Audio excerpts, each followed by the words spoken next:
What's up, everyone? Welcome to the capsule. I actually don't know when this is going to come out, but it will come out at some point. So if you're watching it, that means it came out. It'll come out. That means you're out. Yeah, you can say it'll come out next week.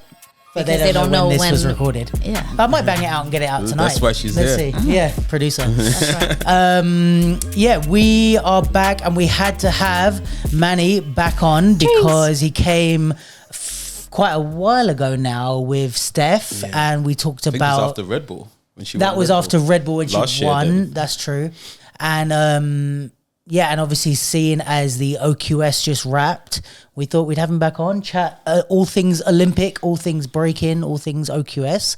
We also have our resident Jenny Lou in the place to be. That's right.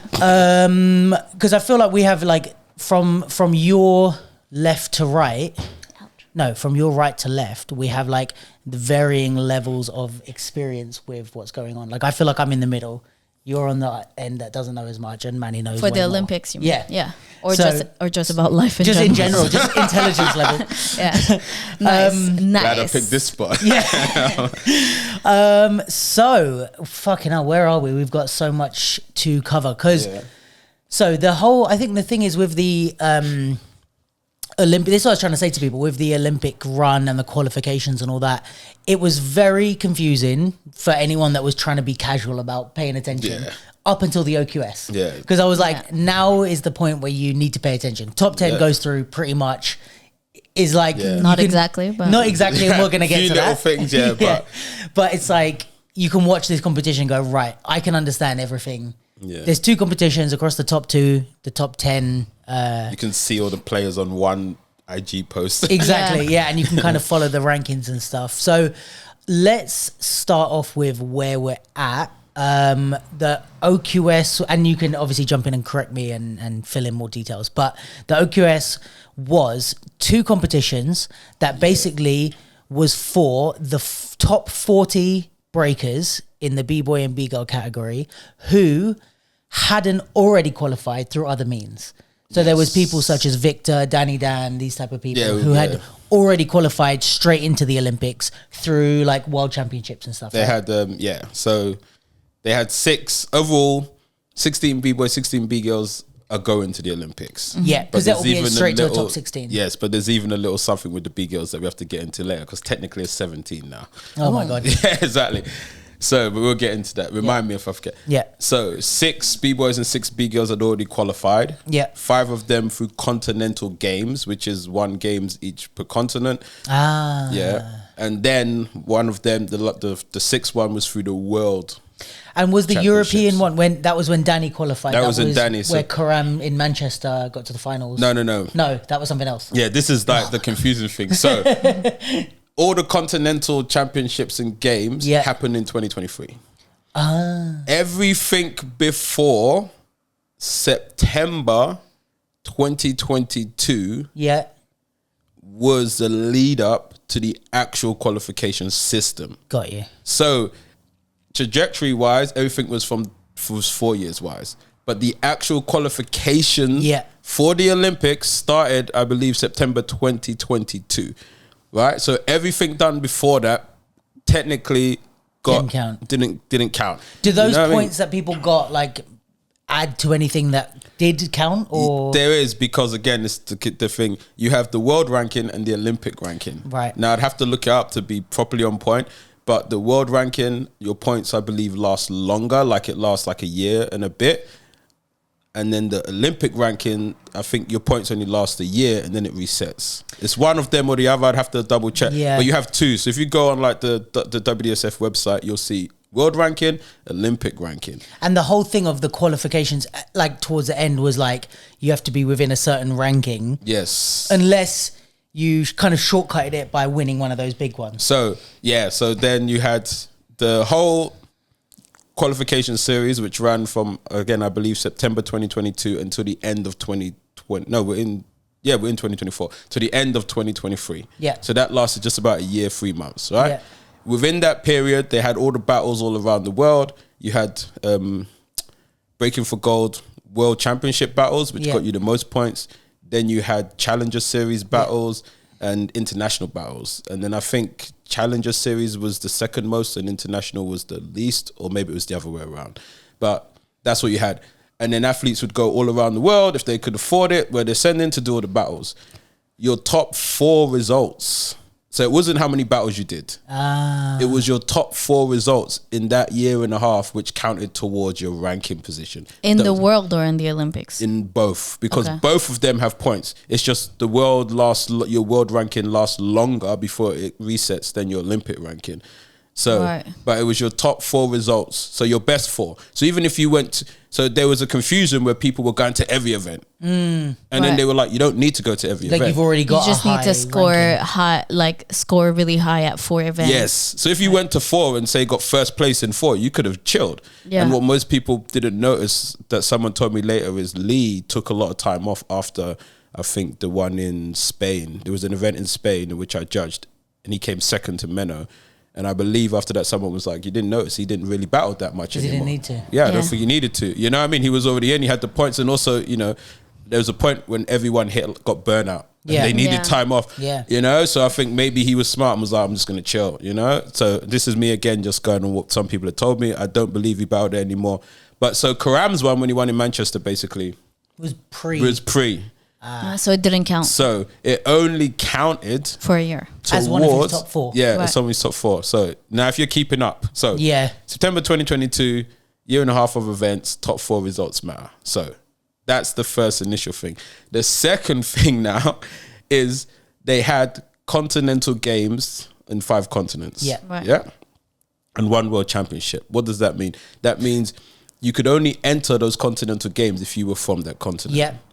And that ensures that the Olympics gets someone from each continent in the games, because the Olympics isn't just about elite competition. It's about representation all around the world. Yeah. The rings actually symbolize the different continents. You know, when the Olympics started, a bit of trivia for you, there was 5 continents, now there's 7. Do you know what I mean? Yeah. So, yeah, exactly. So that means they get someone from all around the world and it's fair. Yeah. Because somewhere like Oceania doesn't get that many events. There's not a big breaking scene. So they're guaranteed to have at least someone from Oceania. Where was our continental game? So our continental games was the one in Poland in 2023. Got you. When Karam got silver in Manchester, he guaranteed his spot at the Continental Games. That's what he guaranteed. What they did is they would have a World Championship event. So they had the European World Championships, the Pan Am World Championships. Yeah. The Oceania was a bit different because they just done one because they didn't have the events.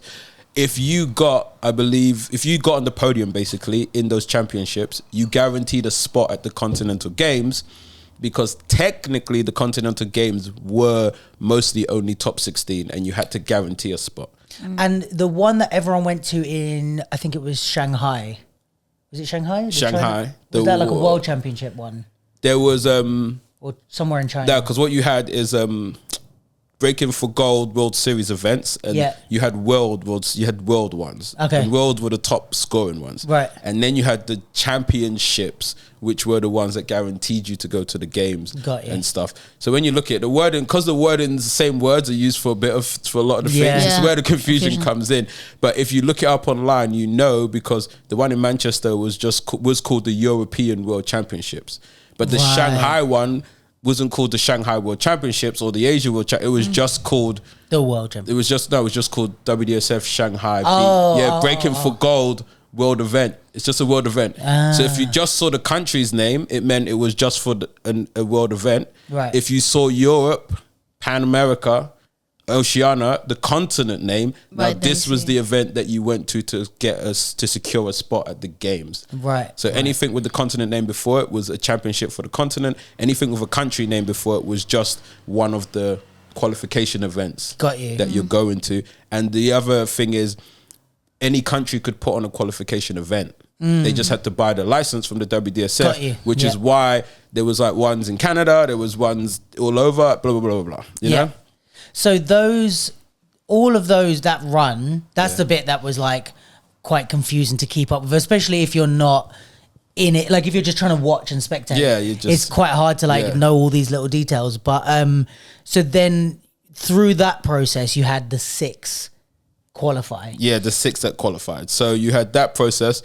So in Europe, the European Championships, which in the end they opened up to more breakers because they realized the timeline was short. So originally it was going to be, I think, just 16 or something. So Karam secured his spot. Then they opened it up to more because they realized the time frame was small. Right. You know, and so because the time frame was small and breaking's new and they were still trying to get a load of events going, they opened it up, which is why Sonny also got to go because he ranked high enough that he also got to go.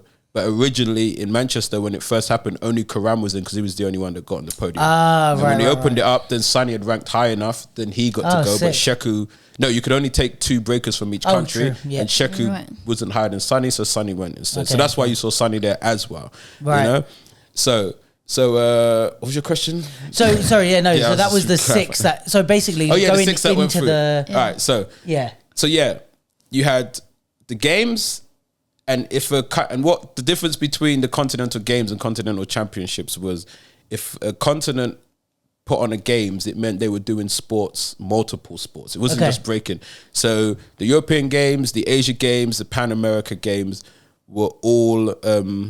They had everything from breaking to jiu-jitsu to boxing to like loads of sports. You know, I judged the Asia games. They had probably 20, 30 sports going on. So that was the games. If a continent wasn't doing the games, so Africa and Oceania didn't have a games, they'd put on a championship, which was just breaking. So that's why Africa was the African Championships. Oceania was the Oceania Championships. So they didn't have a game. So they just done a breaking. So games kind of means multiple sports. It means multiple sports. Right. Whereas the other continents all done games. Yeah. So, and then basically the winners of those 5 went to the Olympics. Yeah. In Europe, Danny Dan and India won. So Danny Dan from France, India from Netherlands. In the Pan American Games, it was Sonny that won for USA, and then the B-boy was Phil Wizard from Canada. Woo. Go Canada. In the ocean, one more continent, Pan-European... Asia, yeah, that's it. I was even there. In the Asia Games, it was 671 from China that won, and Sugar Kicks from Japan that won, so they went.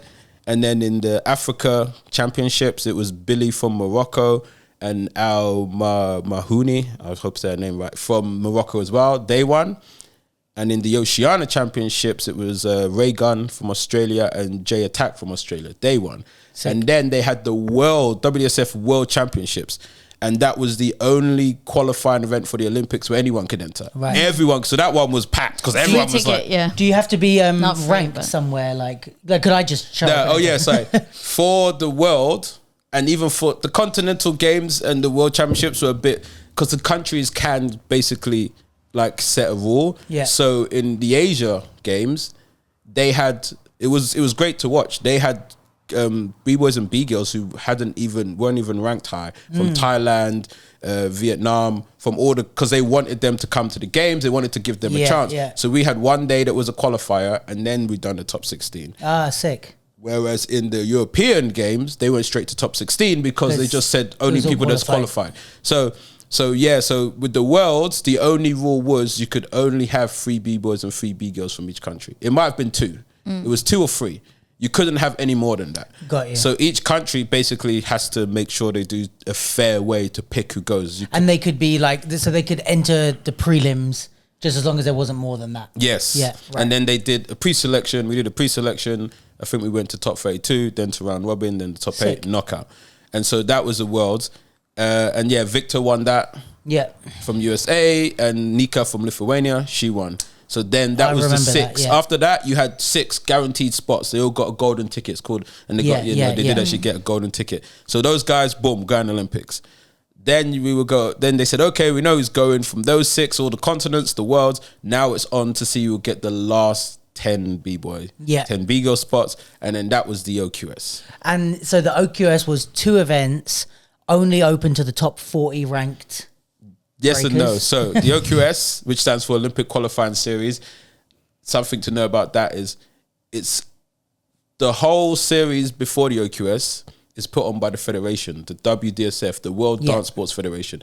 They're the ones that like coordinate. If a country wants to put on an event, they have to go to them, talk to them. The OQS, Olympic Qualifying Series, is put on by the IOC, the International Olympic Committee. They're the ones that chose to do that. right? So they were like, we're going to do this event. It's got 4 events: has sports, climbing, skateboarding, BMX, and breaking. Yeah. You know, all the like urban sports. And we're going to do the last couple spots here. I believe this was the first time ever they've done an OQS, you know? And so it was, 2 events, one in Shanghai, one in Budapest.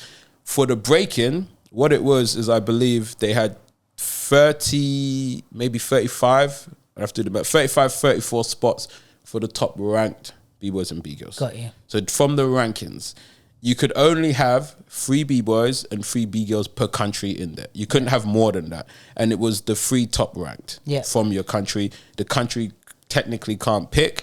It had to be from the rankings. Then there was 2 spots, 2 B-boys, 2 B-girls spots. So we just go to 40. So you had 2 spots for what was called universality. Yeah, what is this? So universality, as far as I could tell, because I Googled it, I looked it up, they've done it before, was countries who didn't have the means to send their breakers to the actual qualifying events. Right. So you had like a B-girl from Togo, you had another B-boy from Papua New Guinea, you had a B-boy from El Salvador. So it's like they didn't have access. Yes, exactly. It's for people without access. So the name universality, we want to give a fair shot to these countries just because they can't send they couldn't send their people. They didn't have a shot at ranking. Yeah, exactly. So and you had to apply for this. There was an application, and then you got told. So they had sense. 2 spots for those. Then you also had a spot for the countries hosting the OQS. Yeah. So Budapest had a B-girl in and a B-boy in. Shanghai, China, the People's Republic of China for the Olympics had another B-boy and another B-girl in. Which is like kind of like Olympic rules. So for example, like the Olympics have spots for the host country. Yes, the actual exactly. Olympics. So they're kind of doing the same thing for the OQS. Yeah, so you had that as well. So you had the top breakers, and then you had those spots given out as well. Trying to think of this, I think that was it, because I don't think. Was it like the top 40 plus those spots? No, or top 35. So about top 35, yeah. Plus the 5 plus spots. those or spots. few Yeah, spots exactly. So that's what made up the OQS. So that makes up 40 people. 40 people across altogether. 2 competitions, all fighting for the top 10. Right? All fighting for the top 10 with a few little caveats, extra tweaks. bits. So top 7 were guaranteed to join the tops. Exactly. So if you were top 7 across those 2 events, you would join the 6 who are already qualified, guaranteed golden ticket. But maybe pretty much. not even. Well, yes. So yeah. So top 7. She knows. Come on. Based on the fact that you can only have 2 per country in the Olympics. Games. So if who was already qualified? So for example, Victor was already qualified in from the States, right? And that was only one American there. Could then go So then from the OQS, only one American. So that was Jeffro and Gravity who both got tops 7, didn't they? Yeah. So who was it that couldn't go through? It Gravity. was Gravity. Yeah. Cool.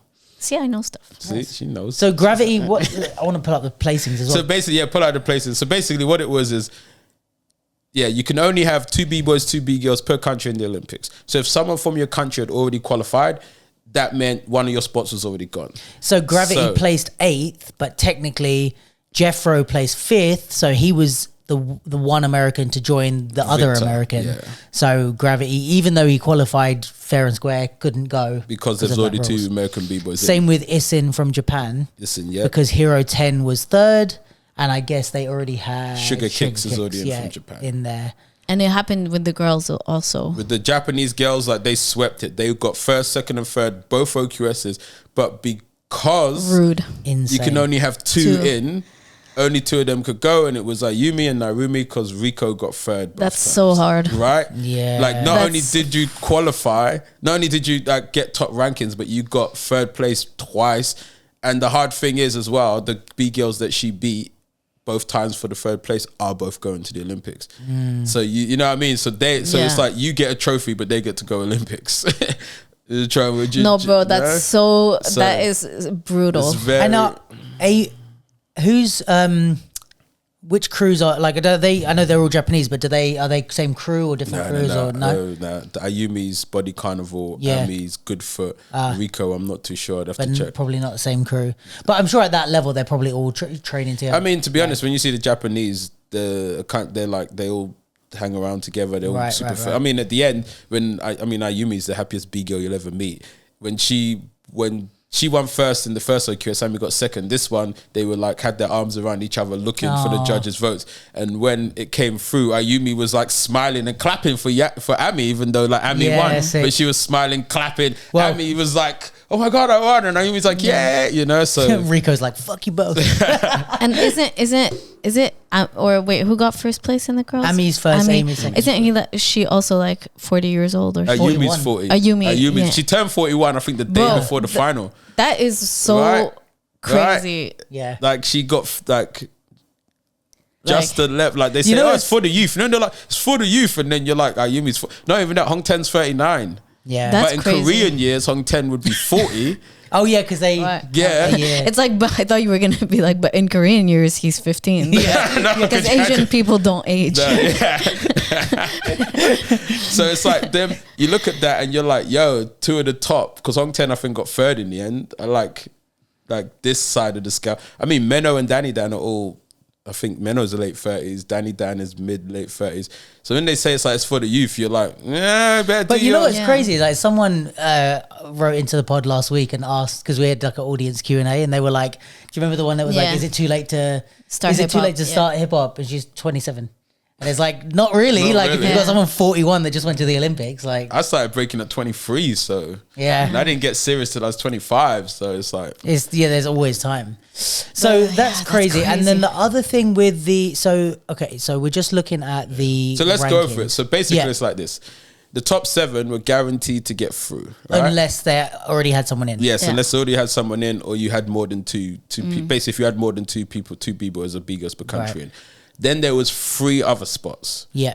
One spot was for France as the host country. Yeah. So is that why Leggett is in? That's why Leggett and Carlotta are in, even though Leggett finished, 14th, does it say? 13th? So Leggett finished 13th and Carlotta finished like 20th. Exactly. But were they, so basically no matter where, you said they had to place within a certain... Yes. So for the host country to get a spot, and it was a bit confusing because everyone was like, but if Danny Dan's in, does the host country still get their spot? And because you got CC and Carlotta, and CC finished 4th, sorry, is that the spot? The rule for the host country was as long as they don't have 2 B-boys and 2 B-girls in, they still get 1 automatic spot. So as long as they haven't fulfilled their quota.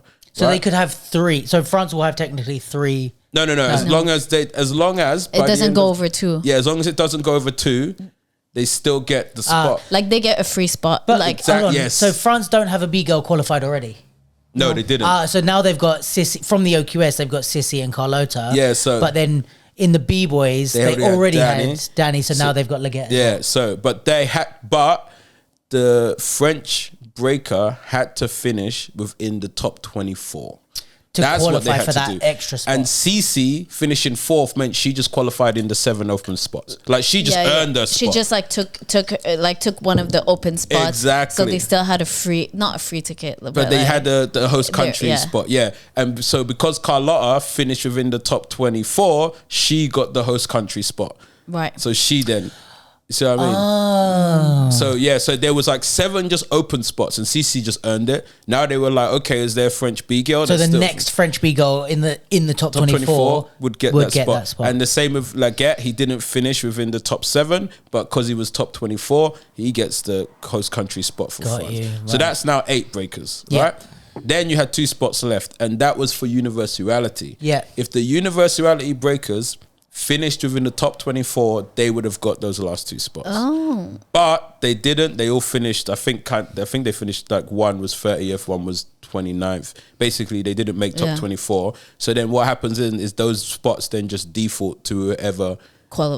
whoever is the So that's like, for example, like Kuzia and Quake are like 10th and 11th in the ranking. Menno, Quake, and Kuzia are 9, 10, 11. Yeah, so Menno, whoever was the last, Kuzia was the Kuzia, last, so he would have got that. He would have got that, and whoever was after him would have got. Because basically, you have a few people like not disqualified, but like people that weren't allowed the spots that they technically ranked in the place to get. So Isin was 7th. So 1 to 6 earned their spots. Fine, you're in. Isin was 6th, but there's already a Japanese person, so he's out. Yeah. Gravity was. Did I say Isin was 7th? Sorry, Isin was 7th, but he was out. Yeah. Gravity was 8th, but he already had 2 Americans in, so he's out. Yeah. So then 7th and 8th place goes to 9th and 10th place. Yeah. Which is Menno and Quake. And then Kuzya got the one from the Universality, and Leggett got the one From the host country. Flipping hell. So that makes up your 10. Yeah, so basically, so the qualified breakers were Lee, Hong Ten, Amir. Lee, Hong Ten, Hero 10. You got it. So this is in order. So Lee's first, Hong Ten second, Hero 10 third. How do you say his name? Lithing. I think it's Lifin. Some people said Lightin, but I think it's Lifin. Yeah. Lithing. From the Jeffro is 5th, Amir is 6th, then Issen and Gravity aren't qualified. Yeah. Then you have Menno, Quake, Kuzya. Yeah. Lucy Sky is out because he wasn't in the thing. Yeah, because then there was one more spot left, which is Leggett. Cool. And that's for the B-boys. And then for the B-girls, you had Ami first, Ayumi second, CC 4th, Logistics 5th, Yingzi 6th, Kate 7th, Anti 9th, Anti 8th, Vanessa 9th, Stephanie 10th. Stephanie 9th. Where did I miss one? So Steph's 10th in the ranking, but she would have been 9th in the qualification. Yeah, and then Carlotta was the last spot for France. So those are the 10 B-boys and B-girls that joined the 6 in, and that's your 16. But now, so the reason why there might be 17 B-girls, and you can look this up on Olympics.com, the Olympics have a refugee team. Yes, they do. That's what it is. And the refugee team, as far as I know, the rule is they don't have to do qualifications because, they can't because they're refugees. It's like, so in a number of sports, they put in someone from a refugee team. For the B girls, there is a B girl, I believe she lives in Spain, who's a breaker on the refugee team, and so she's supposed to now be put into the Olympics.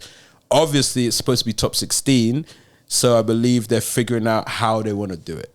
Right. Because they can't do 6-7, they can't do round robin with 17. Yeah. So I think it's gonna be up to the WDSF. And again, this is the IOC. People have to differentiate. Right. The WDSF do the qualifier. They're in charge of they're the federation in charge of breaking. Yeah. A lot of people don't know. When in the Olympics, they have federations for each sport. Right. To become a federation, you have to go through a lot of years of basically getting qualified under the Olympics. So it can take years. They got qualified as an Olympic federation probably 50 years ago. Yeah. So they've been there a while. When a sport goes into the Olympics, what they do is they say, what sport are you and which federation should you go under? You don't get to pick your federation. Yeah. So there was this whole argument why are we under the World Dance Sports Federation, the Ballroom Federation, blah, blah, blah. And it's because they're the federation qualified under the Olympics. It's just that simple. Skateboarding had to do the same, surfing, all of them. They all go under. I think parkour wanted to get in and they would have had to go under Gymnastics Federation if they were in it. Because it's just... you need to go under an umbrella that kind of would make the most sense. Exactly. And they accept to take you on. That is qualified by the Olympics. That's just it, you know? So with the OQS, that was an IOC run event. And the Olympics ran that event. They made the little rules and stipulations, the points and stuff. And for the refugee team, that's an IOC decision. It's not a WDSF decision. The WDSF were told by the IOC, we've got the refugee team, there's a B girl in, we need to put her in because that's part of the rules. Yeah, now the WDSF are deciding how to fairly put her in, but also make it fair with the other 16 B girls who have qualified. So they might do a pre-selection. Yeah. They might do her versus maybe the top 16 or the last top lower 3 B girls and do a 4-way. Do you know what I mean? They still have to decide. Yeah. Where do we find the top 16 for the Olympics? I'm sure someone posted it. I posted it. Oh, you posted it, or... What I did is, when you go on the Olympic website, if you go on the Olympic IG, it has the 10 breakers who qualified from the OQS. And then but you can nowhere yet have I seen a post that says all 16. 16. So what I did is I added to that post the 6 that also qualified. Did you just story or you posted it? It was a story, but I think Kevin posted it, reshared it as well the other day. I might have taken a screenshot of it. So yeah, so can you WhatsApp me it? Yeah, I'll send it to you. Oh, that's what. Yeah, that's what I was looking for. Yeah, that. Cool. So it's I put next to it who they're joining. Cool. You know. So it was funny because people messaged me and was like, "Yo, thanks for that." No, I haven't been able to find all 16 because obviously the other 6 qualified so long ago. Some people have forgotten who qualified. That's what I was doing. You know. Okay, Yeah. cool. Damn. I mean, Yeah, if you could you WhatsApp me those? Yeah. Thanks. it's so like, I mean, I get that it's like fair, but it's also so unfair. yeah, but it's like it's just not like it's fair on a global scale, but it's like if you're in the individual who kind of qualifies Yeah, if you're and third goes place. through all that, like those 4 years of work and Right. like earn your spot, and then you're like, oh no, there's already 2 people from your country. It's really heartbreaking. But in terms of like the qualification and like the different, you know, all the different rounds and like championship, this blah blah blah, is that kind of modeled after how they do other sports, or was like, it? how did they come up with that? Yeah, That was come up, to be honest, because all sports do it different. As Yeah. far as I know, It was the freestyle. only sport that does that most sports that do round robins are team sports. No, but even the all that pre stuff that So- we yeah, were like the the pre-stuff, ranking, the blah blah blah. All of that was when you go into the Olympics, Yeah. you need a system first. Yeah, Like you yeah, have yeah. to, and it has to be written down. So all this is rules and stuff written down. So when this all started at the beginning, Yeah, they had people from the breaking scene and people from the WDSF who sat down and came up with the whole system. Yeah. So they came up with the pre-selection rules. Right. They came up with there's a rule like how many can go through the pre-selection depending how many breakers enter. So it's something like if 97 to 107 breakers enter, you go to top maybe 125 or to top. No, sorry, you go to top 64. And if something and then there's a number Right. where Like if this bracket, number enters, right. yeah, you only gonna pick 32. You know what I mean? So there's all these little rules you have to do. So yeah, they sat down with people from the scene, WDSF, and then they have to send that to the IOC. They have to sign off on it, approve it. You can change it up to a certain date before It starts, so yeah. it starts, but you can't change everything. So yeah, all this got worked out, and obviously they would have looked at other sports. They would have looked at how we done it. The round robin, There's they probably a needed. mix. Yeah. It's a mix. The round robin, they needed to also collect like a way of, I don't want to say collect data, but it had to be a way of saying, okay, because the round, how we counting? how we counting, because every round counts, as in if someone at the end of the whole series at the rankings were tied, they're like, how do we say who's above? Yeah. And they would go, okay, who won the amount of round robins in this one? Who got the highest pre-selection score? So there was a rule in the OQS, because it was 2 events. If you looked at the score, people could tie because the scores were like 1 point difference Yeah. from 4th down. Yeah. Yeah. So they said if there was a tie on the final OQS ranking, which logistics and CC would have tied, because and Ami and Ayumi would have tied, because basically in Shanghai, the logistics got, actually them two might not have tied, but Ami and Ayumi did tie, because in Shanghai Ayumi got first, Ami got second, And then in Budapest they switched it, so you're getting the same Right. score. They said the person who ranks the highest will be the person who gets the highest ranking in Budapest, the second one. So basically, who's Ami's number 1, because Yeah. in Budapest she got first place. So Yeah. even though her and Ayumi are tied on score, they said the person that will get the higher rank will be the person who does the best in Budapest. Oh, so they Right. just weighted one a little bit higher than the other. Yeah, so they still got the same score, but if you look at the final rankings, Ayumi's number Right. 1. Got you. Right. I mean, Ami's number 1, Ayumi's number 2, because Ami done the best in Budapest.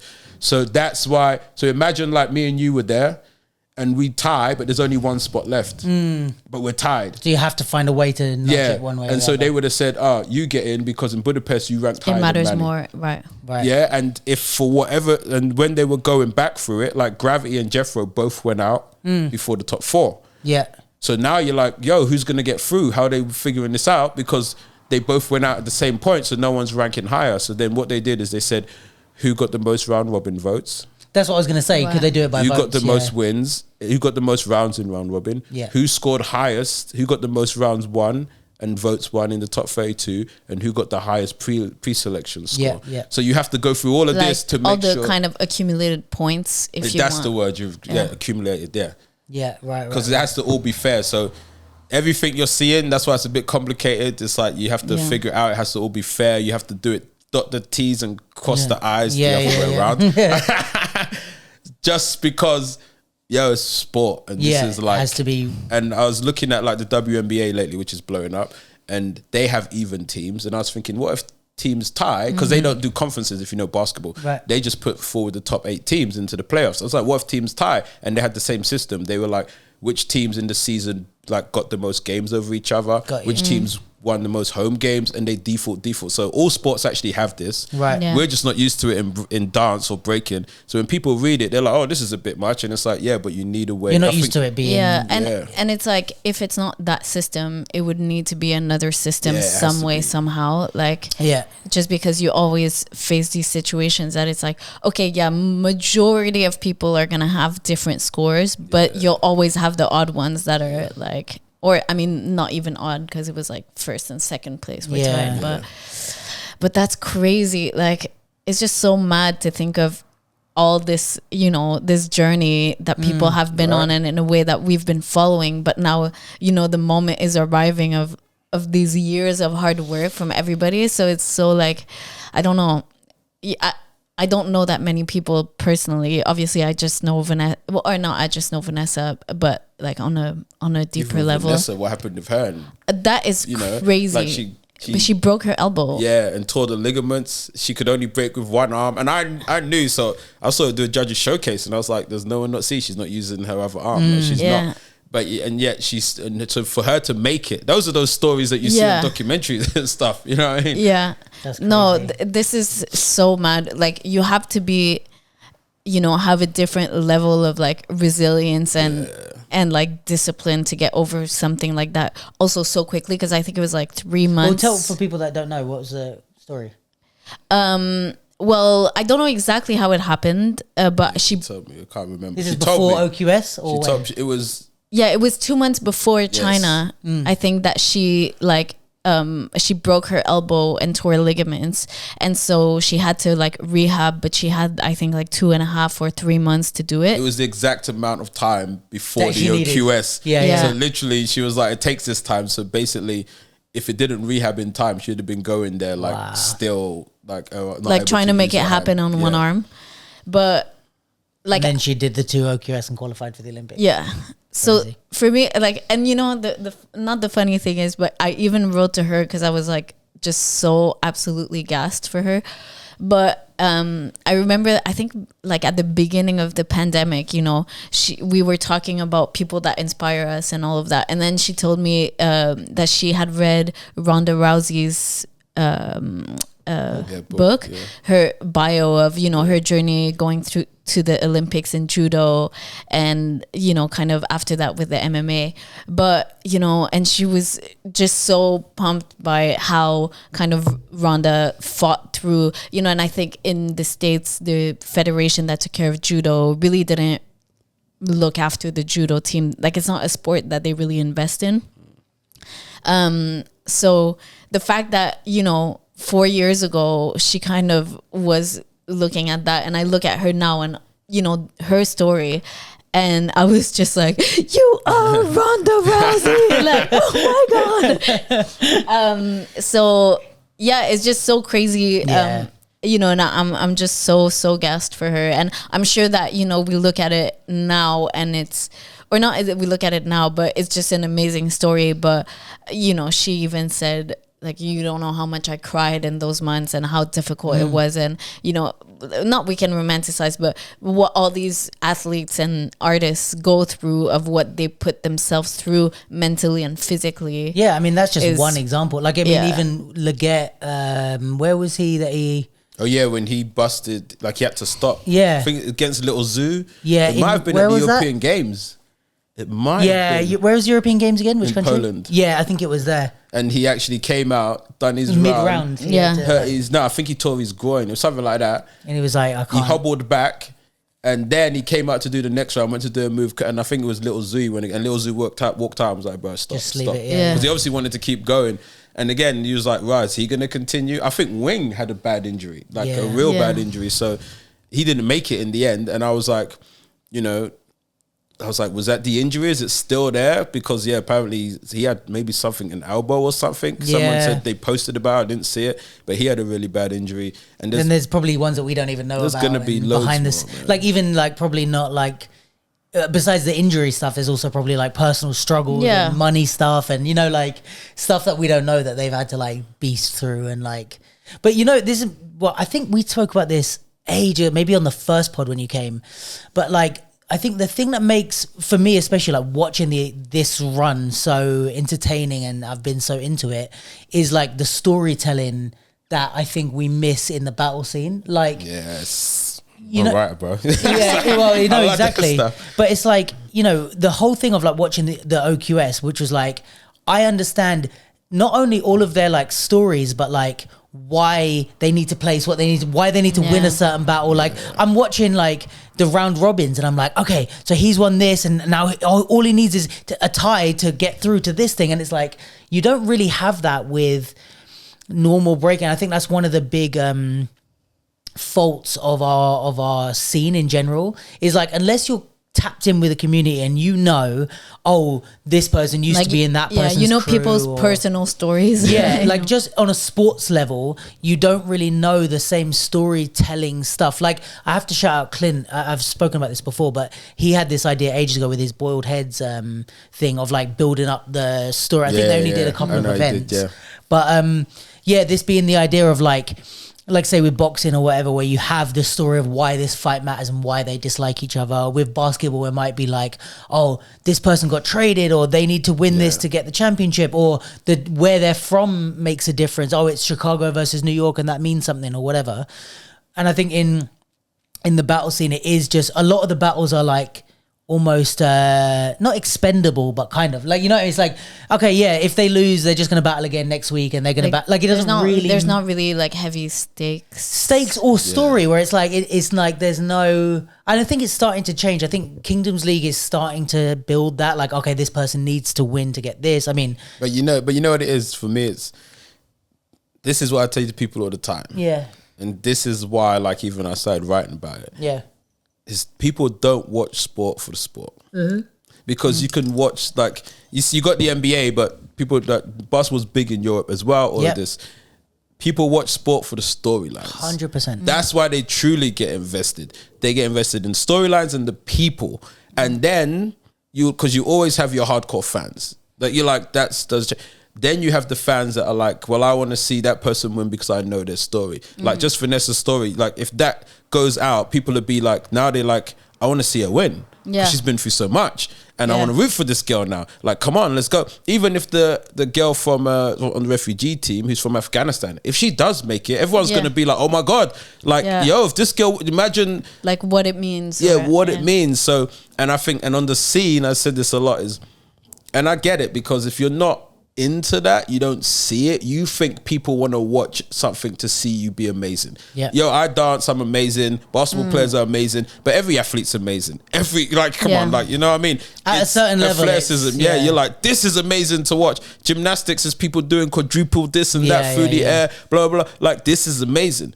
But everyone's in love with Simone Biles' story, not Simone Biles, because, you know, they took her moves away from her. She broke world records. Do you know what I mean? She had to go through all these things online. You're like, I want to see this girl succeed now. Because, you know, and I don't think the scene understands that, because we have crazy, because, yo, the dance scene is like full of just wild, crazy characters. Stories, and they've all got crazy stories. There's no money. They're training 5 times a week. You know what I mean? They're traveling and sleeping on floors in airports.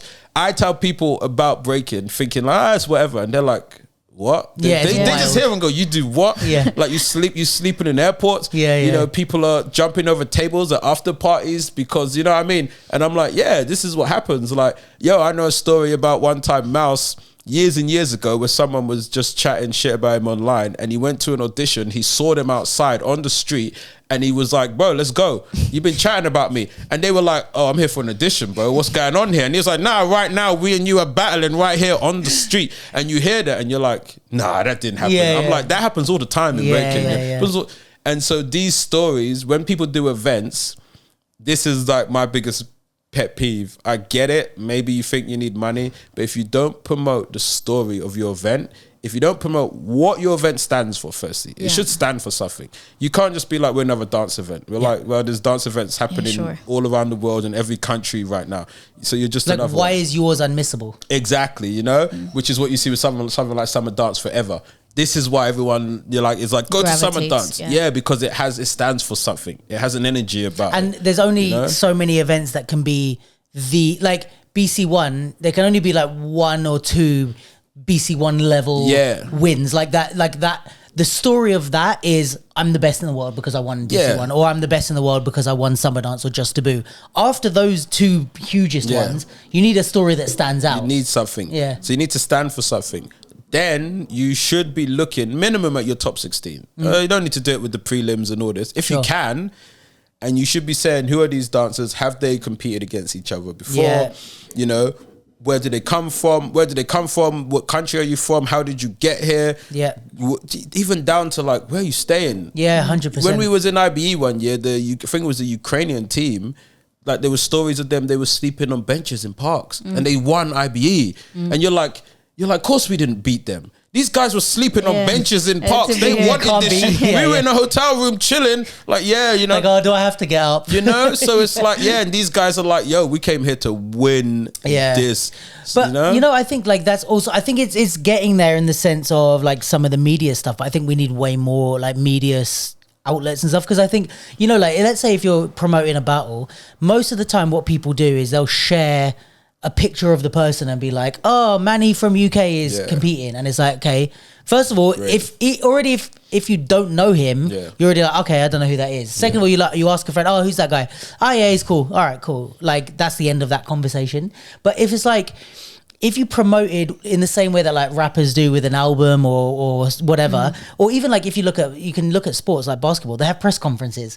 They do press conferences before games, after games, and I think those things are what help you. Like if they did interviews with each of the top 16 as a way of promoting it, I'm not a fan of Zoom interviews, but you just do a Zoom interview would be better than sharing a flyer. Yeah, or if there was like a little profile story of and be like, why does this mean something to you? Where are you like do a little, even if it's like a 1 minute interview, because most of people do, or not most, there are also these like shout outs that people do where they're like, hey, it's Luke here, I'll be coming to Germany for this event, and it's like, all right, that's still slightly better, but we haven't hit the nail on the head of like, we need you to build up a hype with the thing. Even like there doesn't necessarily need to be like shit talking, but you could have like Manny being like, yo, I'm coming to the event, I don't even really care about winning, I just want to smoke Luke, and it's like I'm the other, you know. You'll say that if it's there for you. Do you know what I mean? But I think also it's like it goes beyond the point of like sharing information point into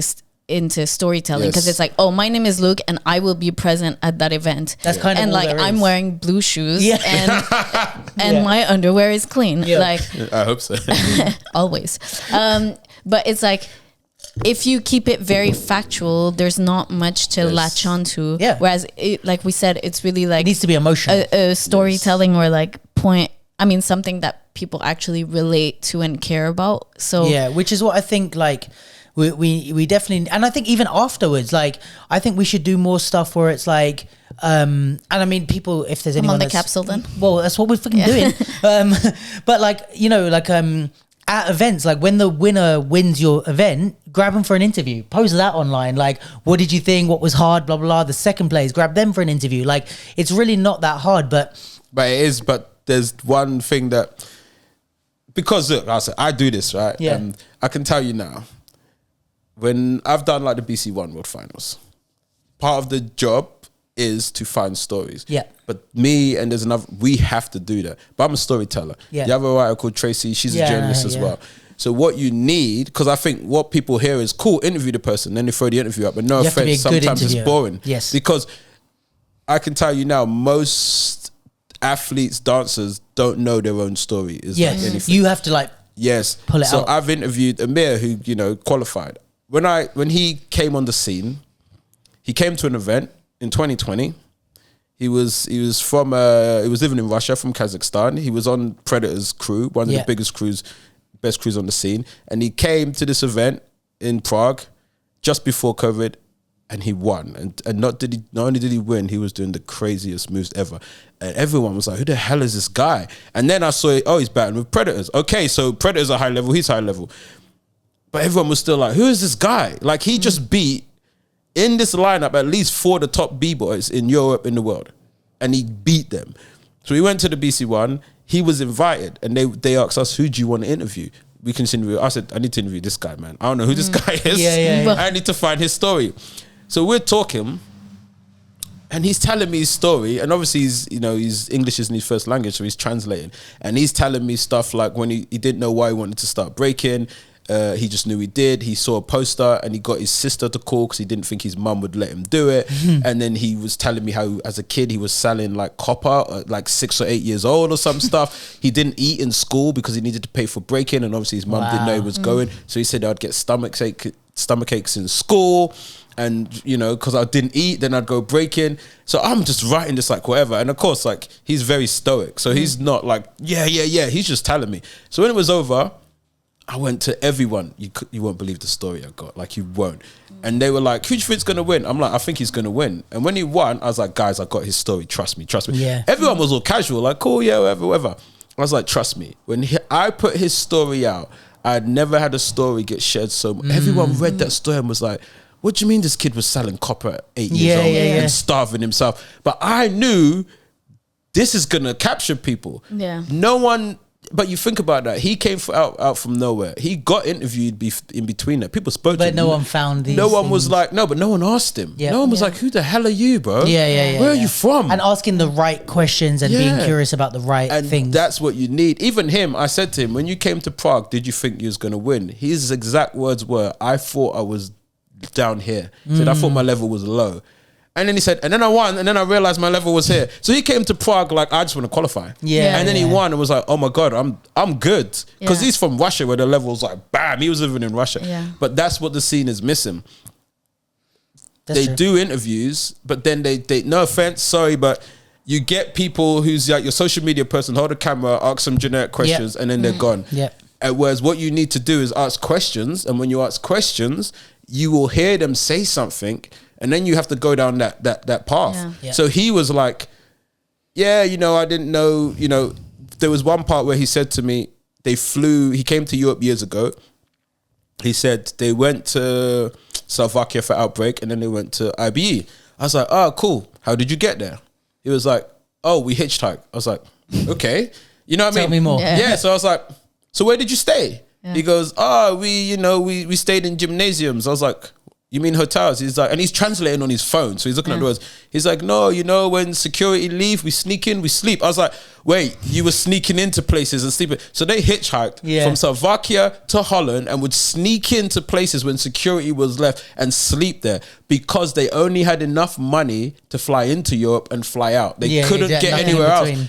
But I had to keep going like this because obviously he dances all day. He's not telling stories all day. Yeah. So what the scene needs is things you need to get people like myself, like yourself, who will pull the story out and say, "Look, this is a good story." Don't post the part of the interview where they said they're wearing blue trainers and exactly. clean underwear.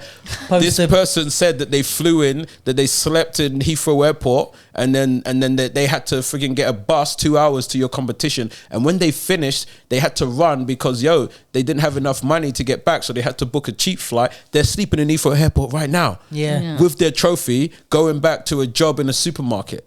Yeah, and I think the thing also is like, I think that's definitely like a big part of it is the like pulling out the story, but also I think it's like, I think it's important to like have an opinion or a perspective when you're interviewing someone or whatever. And I think that's, for me, is one of the biggest problems I see is like people that don't have an opinion or perspective. It's like you're going to ask very bland questions because like you don't. Yes. It's like I'm trying to think of an analogy for it, but it's like if I am watching someone and I'm like, "Oh, they look like this," or I think they're doing this, or I think blah blah blah, I'm going to ask them about it, and then that's what's going to create an interesting conversation, hopefully. And I think it's like the same with with Amir. It's like if, let's say, with the Prague thing, you're like, "Oh, there's just a breaker that won," like.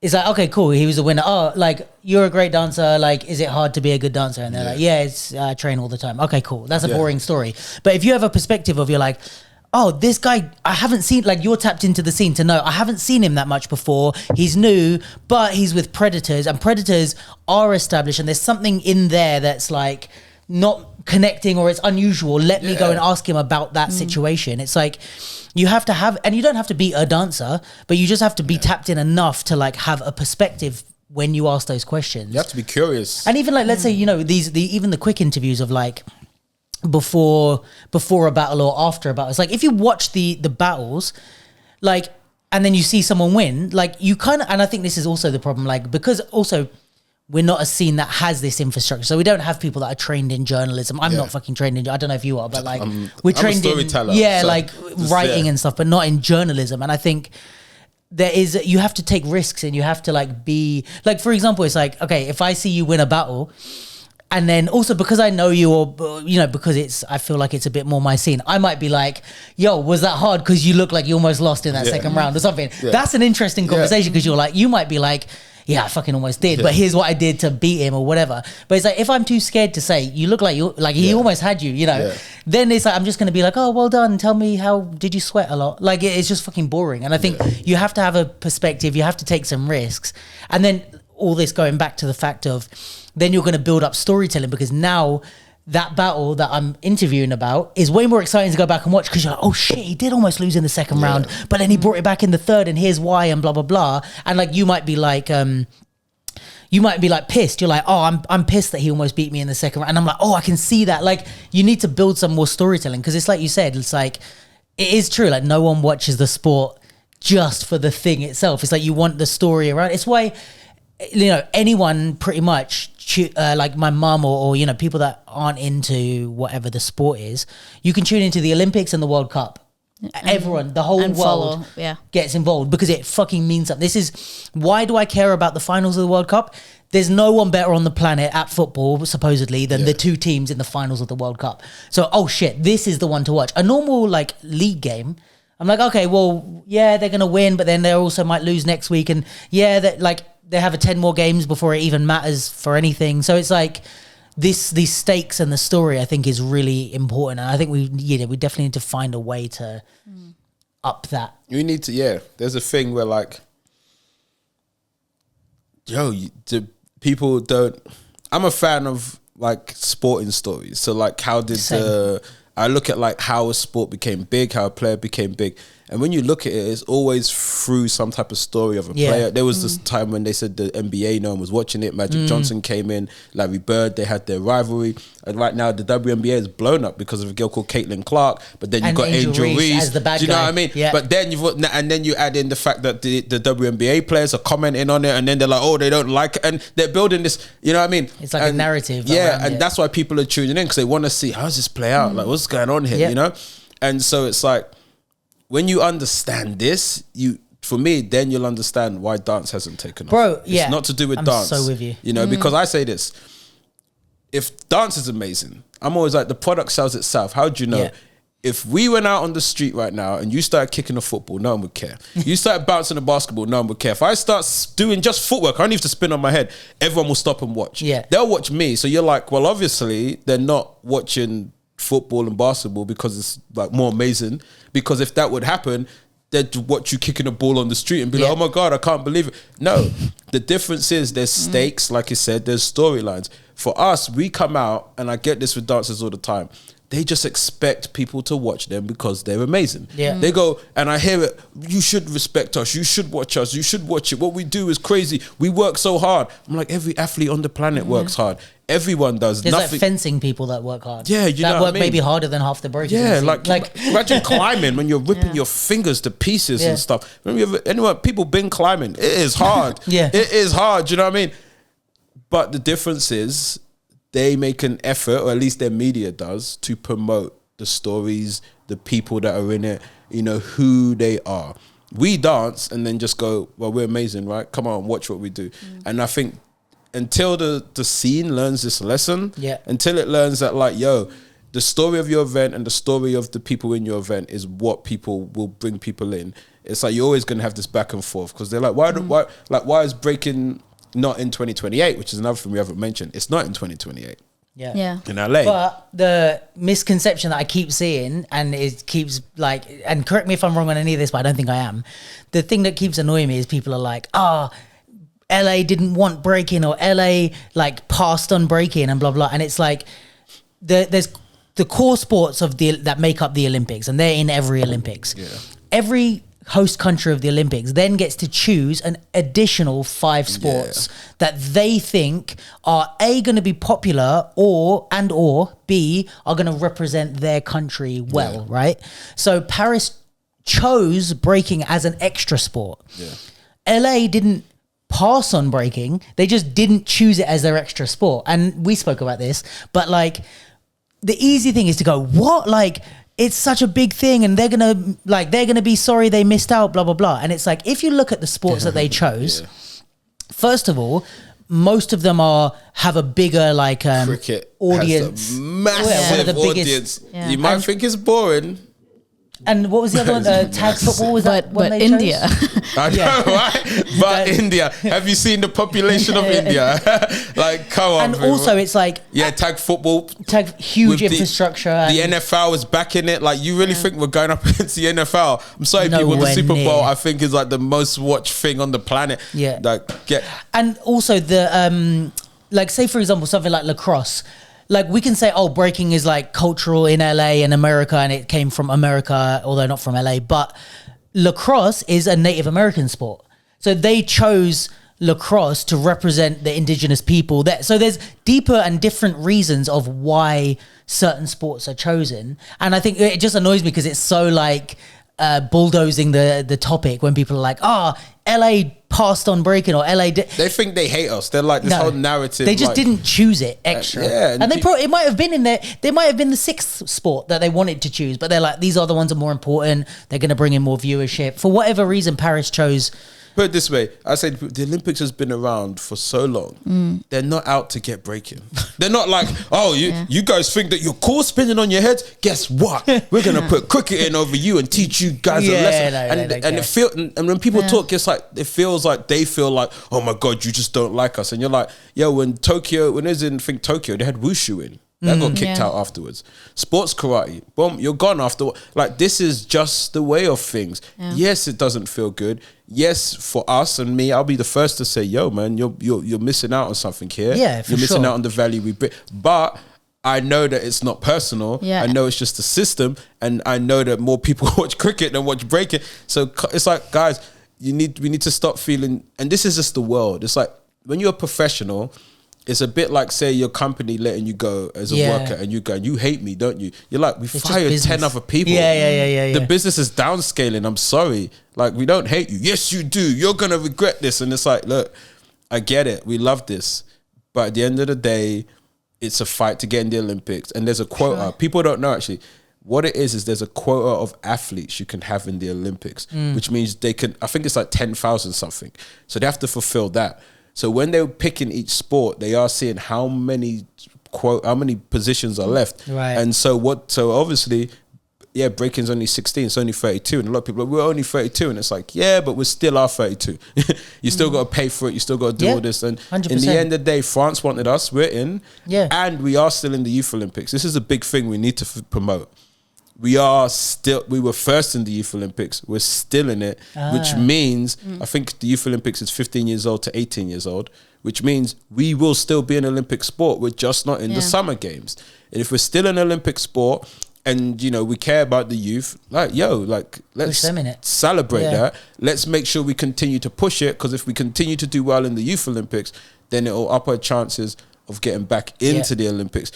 So we should now just be like, all right, double down. We need to double down on Youth Olympics. We need to push this out. We need to tell the stories. We need to make this competitions tighter. We need to make sure that through these youth, everyone sees breaking. And the least that will happen is maybe a sponsor will come in and say, yo, I'll sponsor a league for you. And I personally think if breaking or dance in general wants to make it, it should be outside of the Olympics.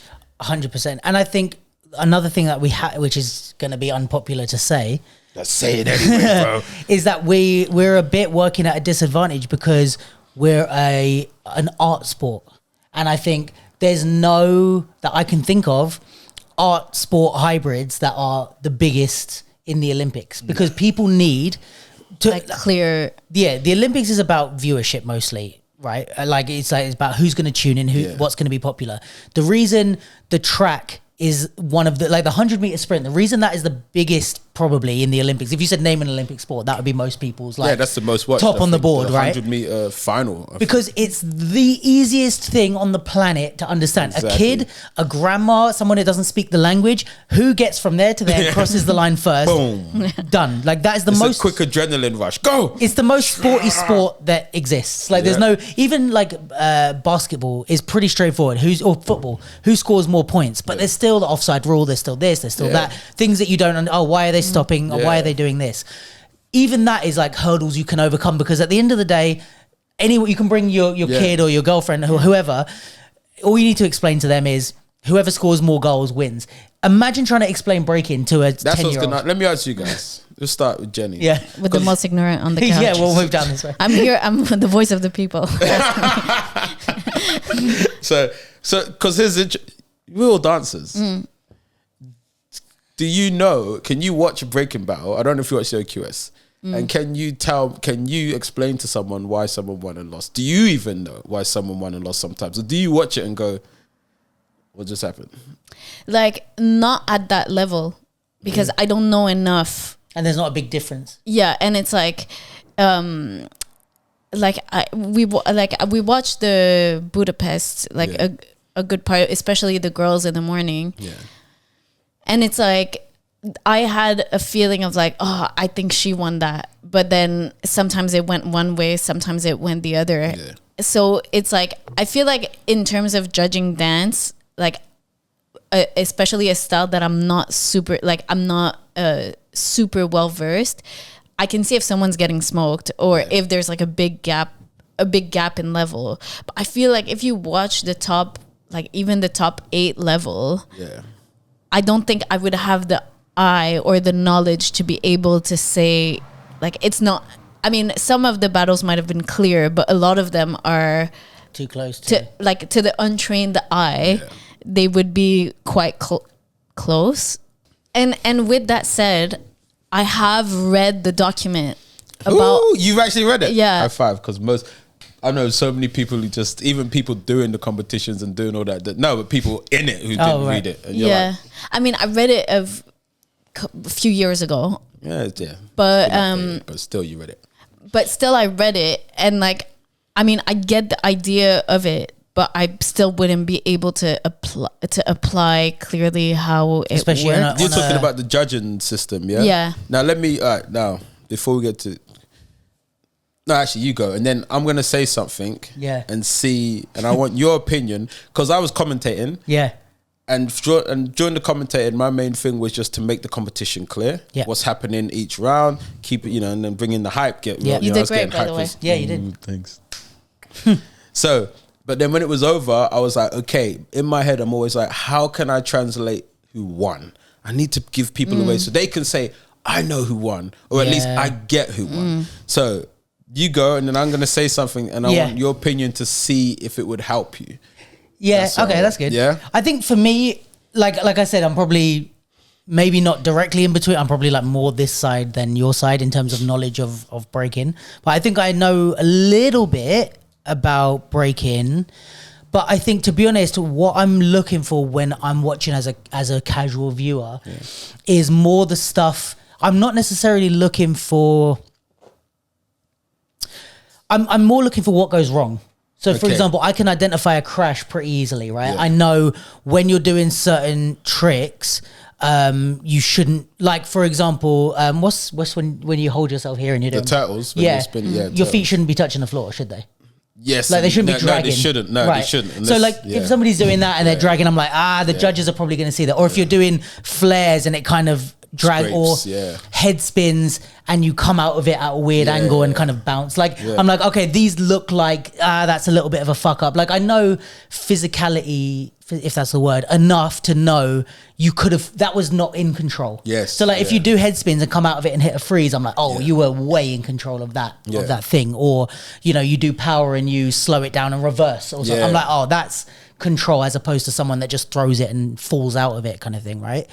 So I'm looking at that. I'm also looking at, are they on the music? Like when Danny's like hitting stuff, I'm like, that has to gain points. You know what I mean? Like, whereas someone else is just doing stuff and they finish off the phrasing of the 8 or Yeah. off the beat.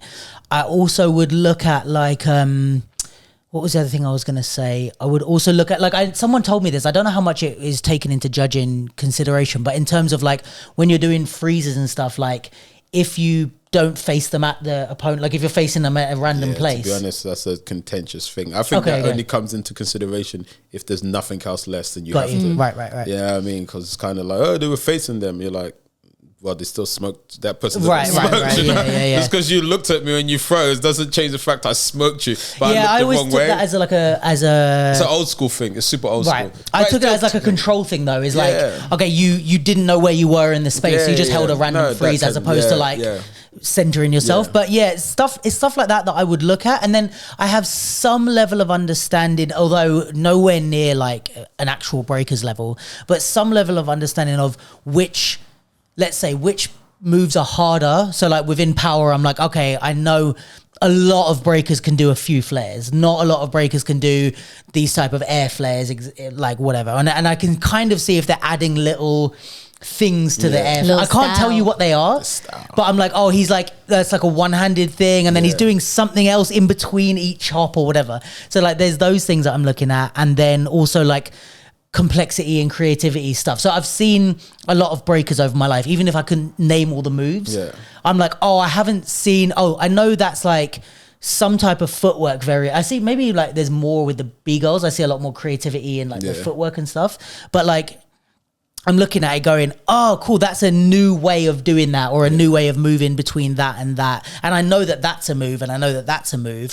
I've never seen this bit in between before. So I think that's her creativity creating that transition, I guess. So these are like the things that I'm looking at. And then in terms of like the rest of it, I don't know. And I don't know like what moves, let's say, are, I don't know if there's moves that are like worth more, even if they're not as hard or are harder but they're worth less, or I don't know how all of that would work. And I don't know also the weighting. So like I don't think I could strictly judge a breaking battle in the sense of, okay, somebody's like a crazy footwork person. Like I would struggle to judge, who's like really good, I would struggle to judge Menno versus like Alvin. Because for me they're both fucking impressive and they're so different that I'm like, this is like a breaking knowledge thing. Like power versus Alvin versus another huge powerhead. I'm like, okay, I could probably give you my best estimate of who's better, and for all those reasons. And Menno versus someone else who's like that. But when you put them against each other, now I'm like, right, I need a breaking brain to understand what is weighted higher. What's than others. happening? Like how complex is that one specific thing versus how complex that other thing is. And I think also, like, say for example, this is where the storytelling comes in, because I can also start to enjoy, and I'm only, by the way, everyone at home, only talking as a casual observer. Like I would never judge at one of these events, so I'm couch judging, you know. But it's like if I'm watching that, I could go, right, looking at the rankings, looking at their placing, looking at the last 15 breaking battles that I've watched, which I've been at like champs, I've watched BC1 every year, all these type of things. I'm like, I think Menno can take Alvin. That's just based on what I've seen and also the rankings and stuff like that. In terms of like, if I didn't know either of them, I'm completely in the dark. So it's only based on the storytelling that I'd have some idea of like, okay, I think Menno's been around long enough to handle someone like that. And that would be my got more championships than most people. So exactly. And that would be my, even if I'm like, I don't know how the fuck I would advise it. I couldn't coach Menno to beat him. I'd be like, oh, he's fucking flying. I don't know how to beat that. But you would. Like you'd be able to say to Menno, oh, like this is probably the way you should go. But go on. Give us your... So, because I think about it all the time and I'm like, all of this stuff, like even for the outsider, they would just hear that and go, what's an F-flare? They would just straight away go, what's an F-flare?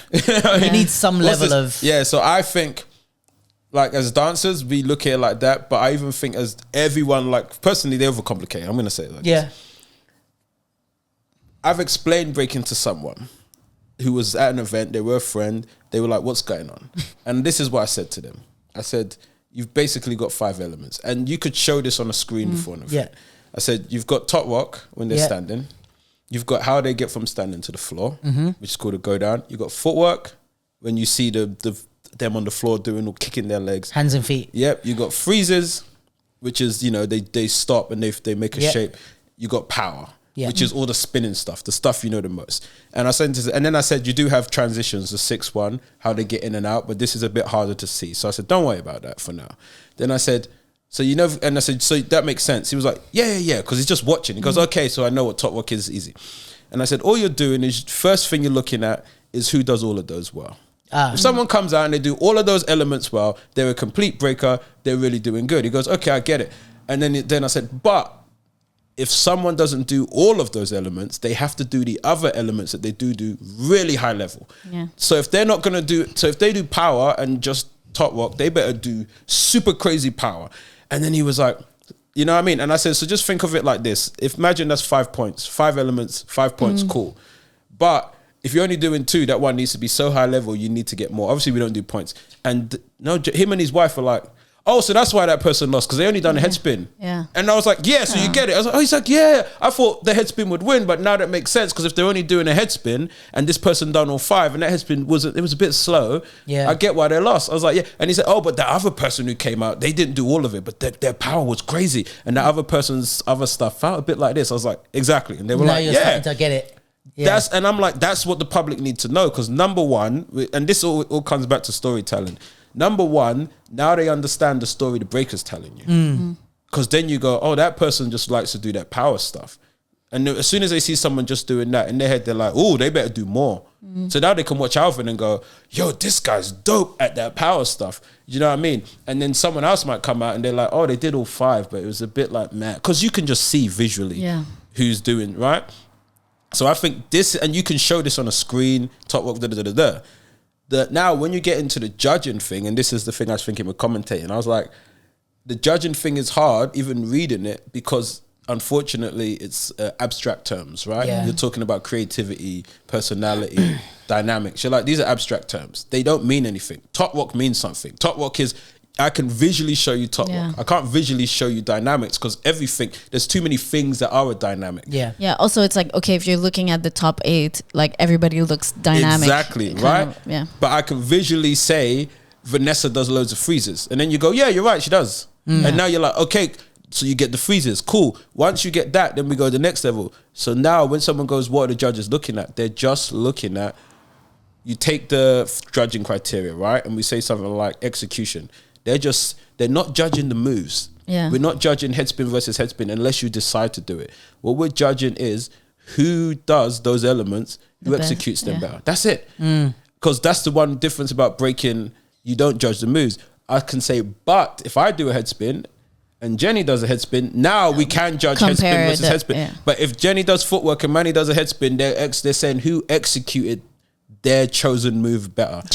Jenny, of course, Jenny. Vote, bro. Is it Jenny or is it me? Bias, bro. He's like, and then we say, okay, originality. Now you'll say, okay, an easy way storytelling is say, oh, you see, that is foundational breaking. If you was to say who does foundational breaking, shows you the classic way, you go, Ami, cool. Then I go, okay, now let's get Cece.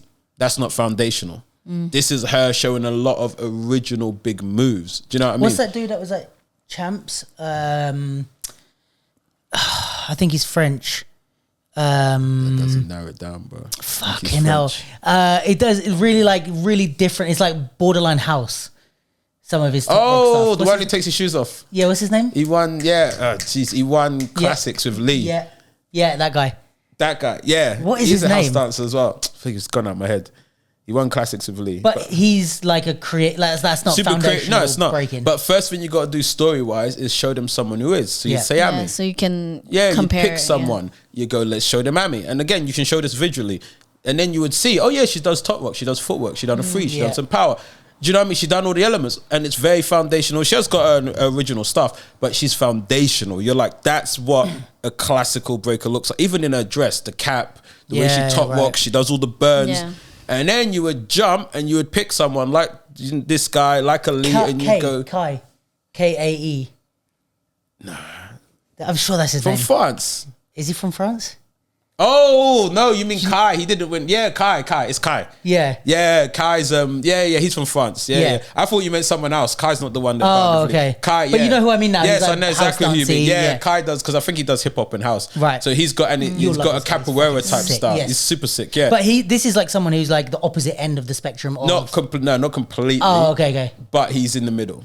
He's in the middle. So like he's a breaker, but he's very creative. Because he throws in little elements from other dance. Someone who's the opposite end of the spectrum technically would be Amir.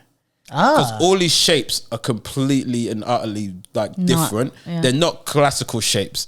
Do you know what I mean? Even the way he does his like he does things like he'll stop and throw his head into the floor to do a freeze, and he looks like he's headbutting the floor. Right. And this is how you know you wouldn't teach someone to do what he does. That you would be like, don't do that. You might hurt yourself. Is Lee in that camp? Lee also. Because Lee, I find, does like not weird shapes in a negative way, but like he does some things, and I'm like, He does- what? I've yeah. never You seen like anyone don't twist expect. that way. No, you don't expect it, but it's like Yes, it's out of the ordinary. Yeah. We call it the stiletto. You see Lee break, he could be a stiletto. You'd go, oh, that's Lee. Because everything he does is out of the ordinary. It is. So again, he is technically the opposite end of the spectrum because he's done what Menno did, what Amir does. They've taken breaking and then completely put a completely different spin on it that no one else was doing before then. Then you got Ami, she's like I said, she's got original stuff and all that, but she's so foundationally good. And this is the way you say it. You go, Ami's so foundationally good. If you're doing a completely different thing, you're already kind of losing because you're not doing the foundation. So you better do that to such a high level that we go, no, but the originality of that is so high level, you can beat Ami. Right. But if it's not, you're going to lose because she's doing the classical style to the highest level. And this is the thing is like... But wait, does that make sense though? Do you know what I mean? Yeah, but this is kind of what we were talking about, like also in terms of like comparing execution, that if you're executing foundational at such a level, like if she was against somebody who was super like kind of on the other end, the level of that execution would need to be so high to even like match her. Which is why Ami wins a lot, because in the end she represents what breaking is. And so now to beat her, you can, and the other thing that represents what all dance is originality.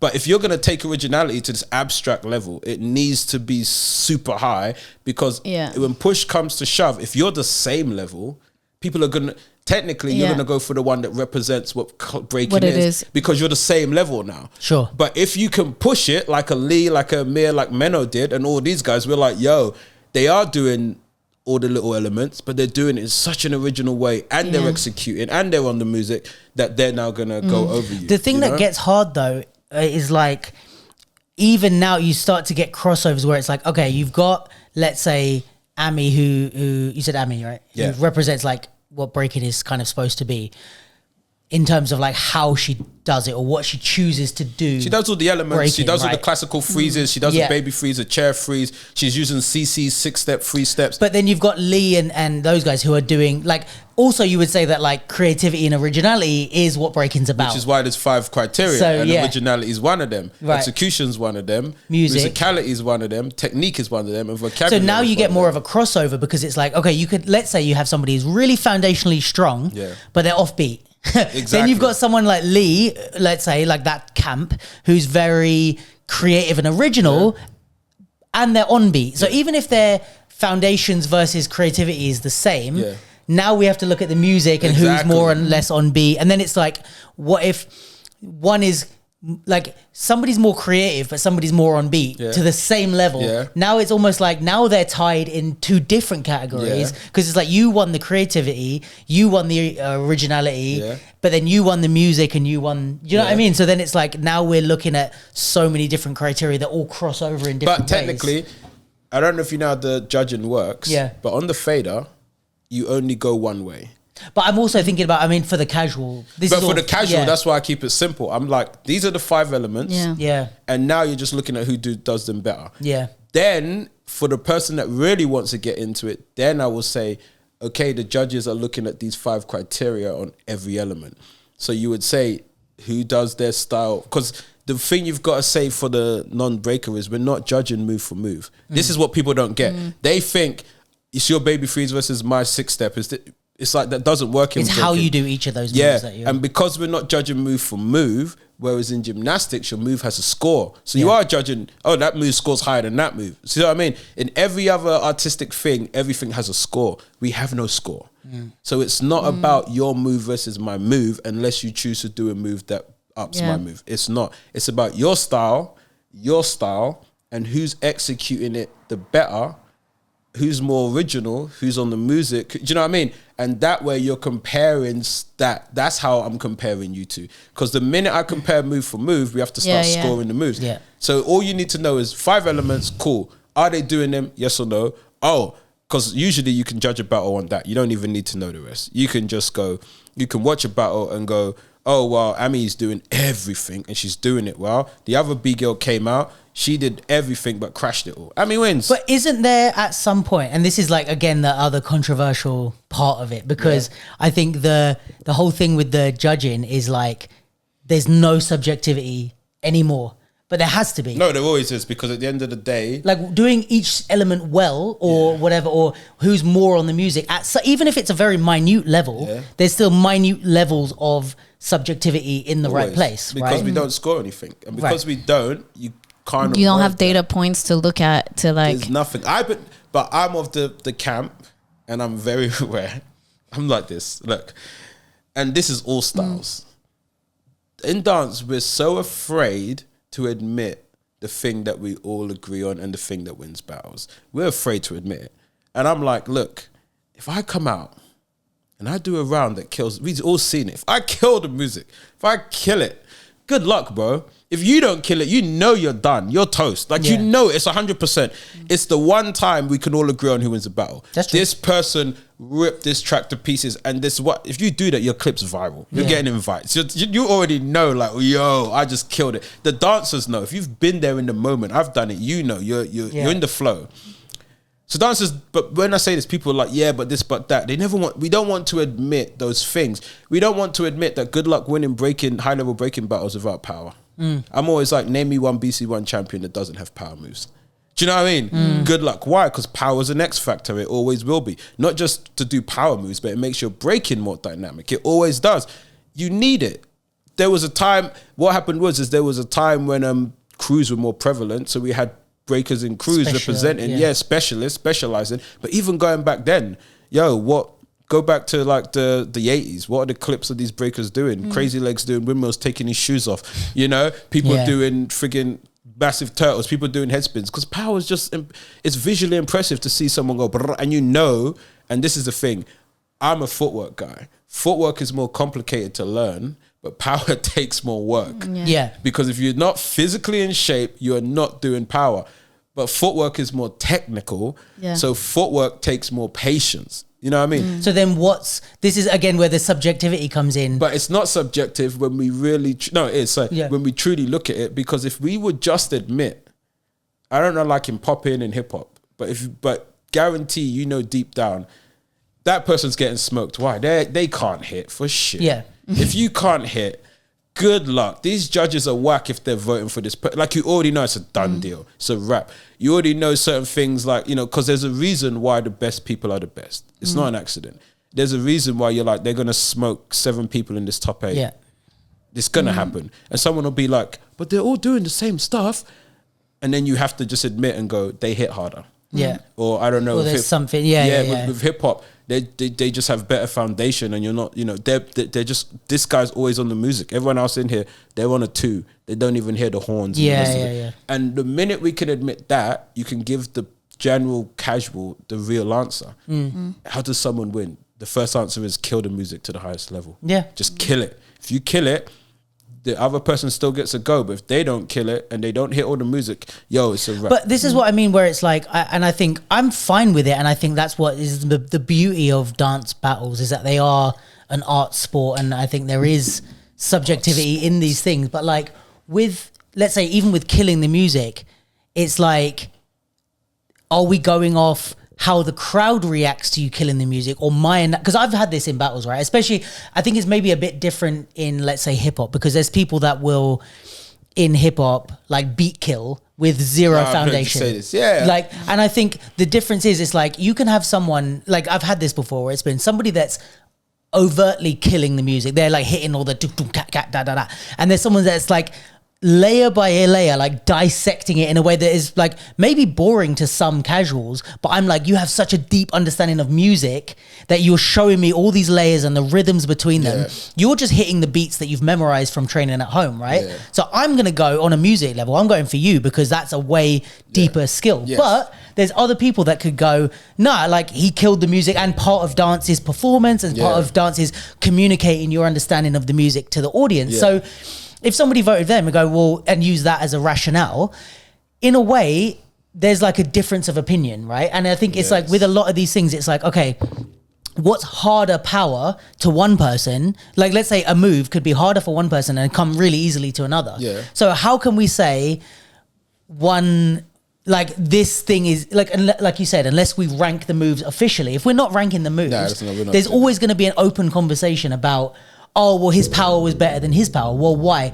All right, it was cleaner or whatever. Okay, cool. But then in terms of like what he did, if they do two separate things, execution on an air flare is maybe harder to achieve than execution on a 6-step. So then if we can't give them both, do you know what I mean? You have to say, okay, let's say you do an air flare. Like the level of difficulty of the move. It has to come into play, no? Because it's like... but that does. That's what I mean when I say good luck winning BC1 without power. Because everyone just knows power is a difficult looking thing.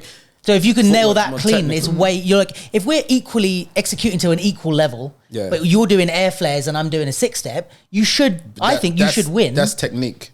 Right. Because under the criteria that comes under technique. Okay. Because technique is to do with, as I believe, the use of space, the dynamics that you use, the level changes. So if you're doing a 6-step, you're just down here. Got you. Power is, even air flare, you're upside down dynamic. and you're spinning on one hand. Yeah. So if 6-step is on a spot, your legs go around in a circle. Power, you're changing hands or you're spinning or you're doing flares. So you're just already, just on the face of it, doing something which takes more technique. But this is the thing, going back to the music thing, I just think we overcomplicate it. Because I get what you're saying, but the truth of the matter is, how many battles have you seen where like, when that happens? It's like, no, because in the end, when I say kill it, it's like that moment, everyone's rushing the floor. Yeah. Everyone's like, yo, do you know what I mean? Yeah. Also, I feel like there is not like, I mean, and this is a maybe not like so general audience, but I feel like also you can tell when you're watching somebody and whether it's like they're hitting musicality in a way that's very like box ticking exercise, you know, of like, okay, he got the little ding ding ding and then blah blah blah, but then you can tell when somebody is like in flow and just like you said, going in and out of different things where it's like, okay, we're not necessarily talking about the same thing. Because for me, and like, you know, maybe this is going down the like further in the conversation, but like for me, musicality isn't just like hitting sounds that are in the music. It's like going in and out of the different layers of the music, and like, you know, catching those moments and how to navigate in between as opposed to what you hit. Also, it's worth saying, I think we have a way higher standard for musicality with top styles than breaking, because we have no excuses. Like, we're not doing anything. Like, in a flare, you can't hit tap, boop, boop, like, you have to just do the flare. And if you could do a flare on 6, 7, 8 and finish on the 1. People do. People do power in the phrasing. And that's what I'm saying. Yeah. But that's like, just being in the phrasing is impressive for a breaker. I think that's like somewhat, that cuts out amateurs from not amateurs, right? But in top styles, it's like, you're just standing up on your 2 feet. In popping, it's like, you are barely moving. Yeah. So it's like, you have no excuse not to, like, to be on the phrasing, but also to dissect the music. On the spot. Come on, bro. to play with the different layers. So I think we ask a bit more of a deeper understanding of, or not understanding, but execution of musicality in the top styles than we do in breaking, because it's like you really don't have an excuse. Like, any of these moves can be broken down to a quarter note. So and it's the thing that I always say this. It's not, you're on beat, cool. I'm like, you're supposed to be. Yeah, this is like it's like the very base. Yeah, this is like, it's so when people are like, I'm like, No, you're supposed to be on beat. Yeah. So why are you acting like you hitting the 2 and the 1 is impressive? Yeah. It's not. It's only impressive if you hit it with something crazy or in a way that I didn't see it coming. But this is the baseline. This is the literal fundamental thing you learn on the first day. So again, I think it goes back to what you say. People say musicality and they're like, yeah, I'm musical because I'm on beat. Yeah. You're like, it's a dance. You're supposed to be. That doesn't make you musical. That just makes you, you're just ticking. You're just on the timing as well. Yeah. It's like you're not, and that's the thing, you're not dancing. You're on the timing. Yeah. Because the count is the timing, right? You're counting. So you're on the timing. Great. You're on the timing. Musicality is now, but show me a different layer with the music. Yeah. Show me, like, can you dance on just the instruments? Yeah. Can you then dance on the actual beats? Can you dance on the lyrics? Can you dance on the rhythm? Can you switch? When they're a good thing about, like, I don't know, in tops with popping you have it. I don't know about hip hop so much, but what they pick.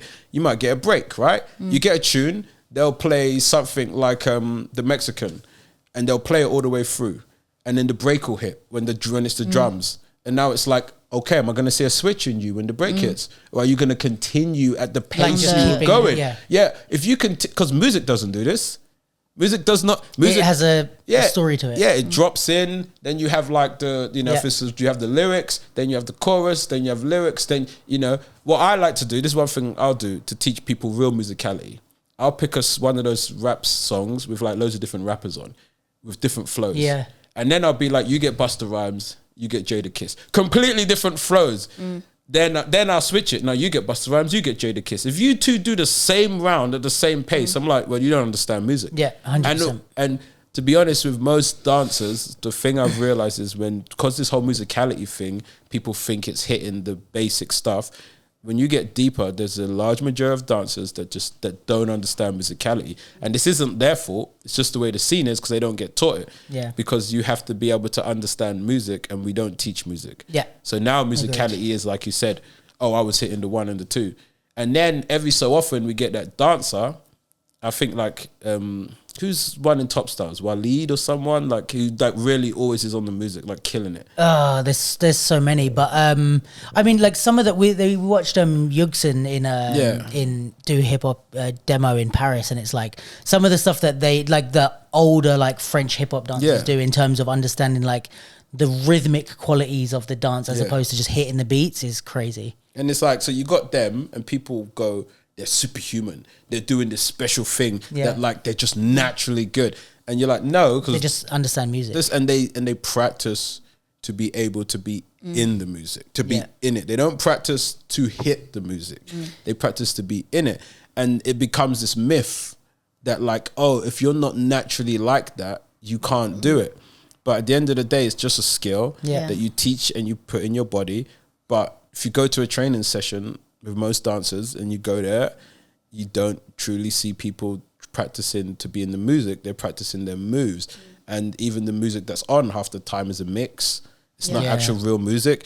And newsflash, if you're listening to mixes and not real music, you don't know if that DJ's chopped it up right. They might have put it together wrong. You have to listen to like real music because it has a pattern to it and it's done right. And then you'll find the rhythm and the flow of music. So all these things are like what stops it. And then what happens is we need to explain it to the public, and we can't do it. Yeah, because we don't even know it ourselves. Which is why in the end, I'm like, we need to kind of go back to the beginning, pop in hip hop. You need to go, okay, explain popping to me. Yeah. Do you know what I mean? And go, okay, can they visually see? Because the public visually see dance. They're not going to feel it. I think this is also the problem with dance as a sport type of thing, is that it's so cultural that not only is it slightly different in every place, and like what we value is slightly different in every place, it's also changing. It's almost like too young to be like set. Maybe breaking is a bit different, but like say in hip hop, especially in hip hop freestyle, I hate when people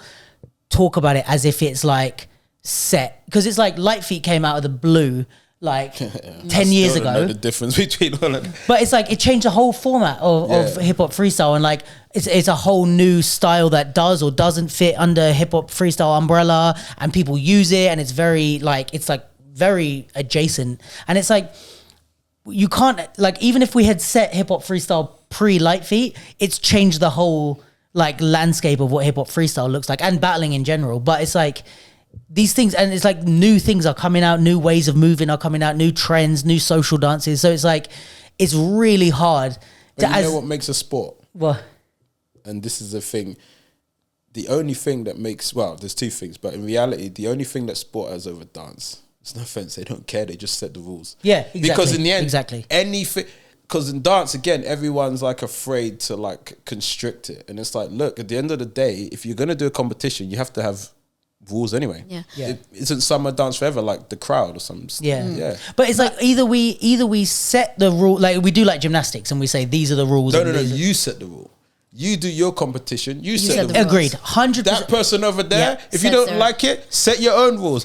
No one cares. But if you don't set rules, the public don't know what's going on. And 100%. if the public don't know what's going on, They're you're not just- following. Yeah. And Every you're just event a show. organizer should be giving their judges a criteria, even if it's not the criteria.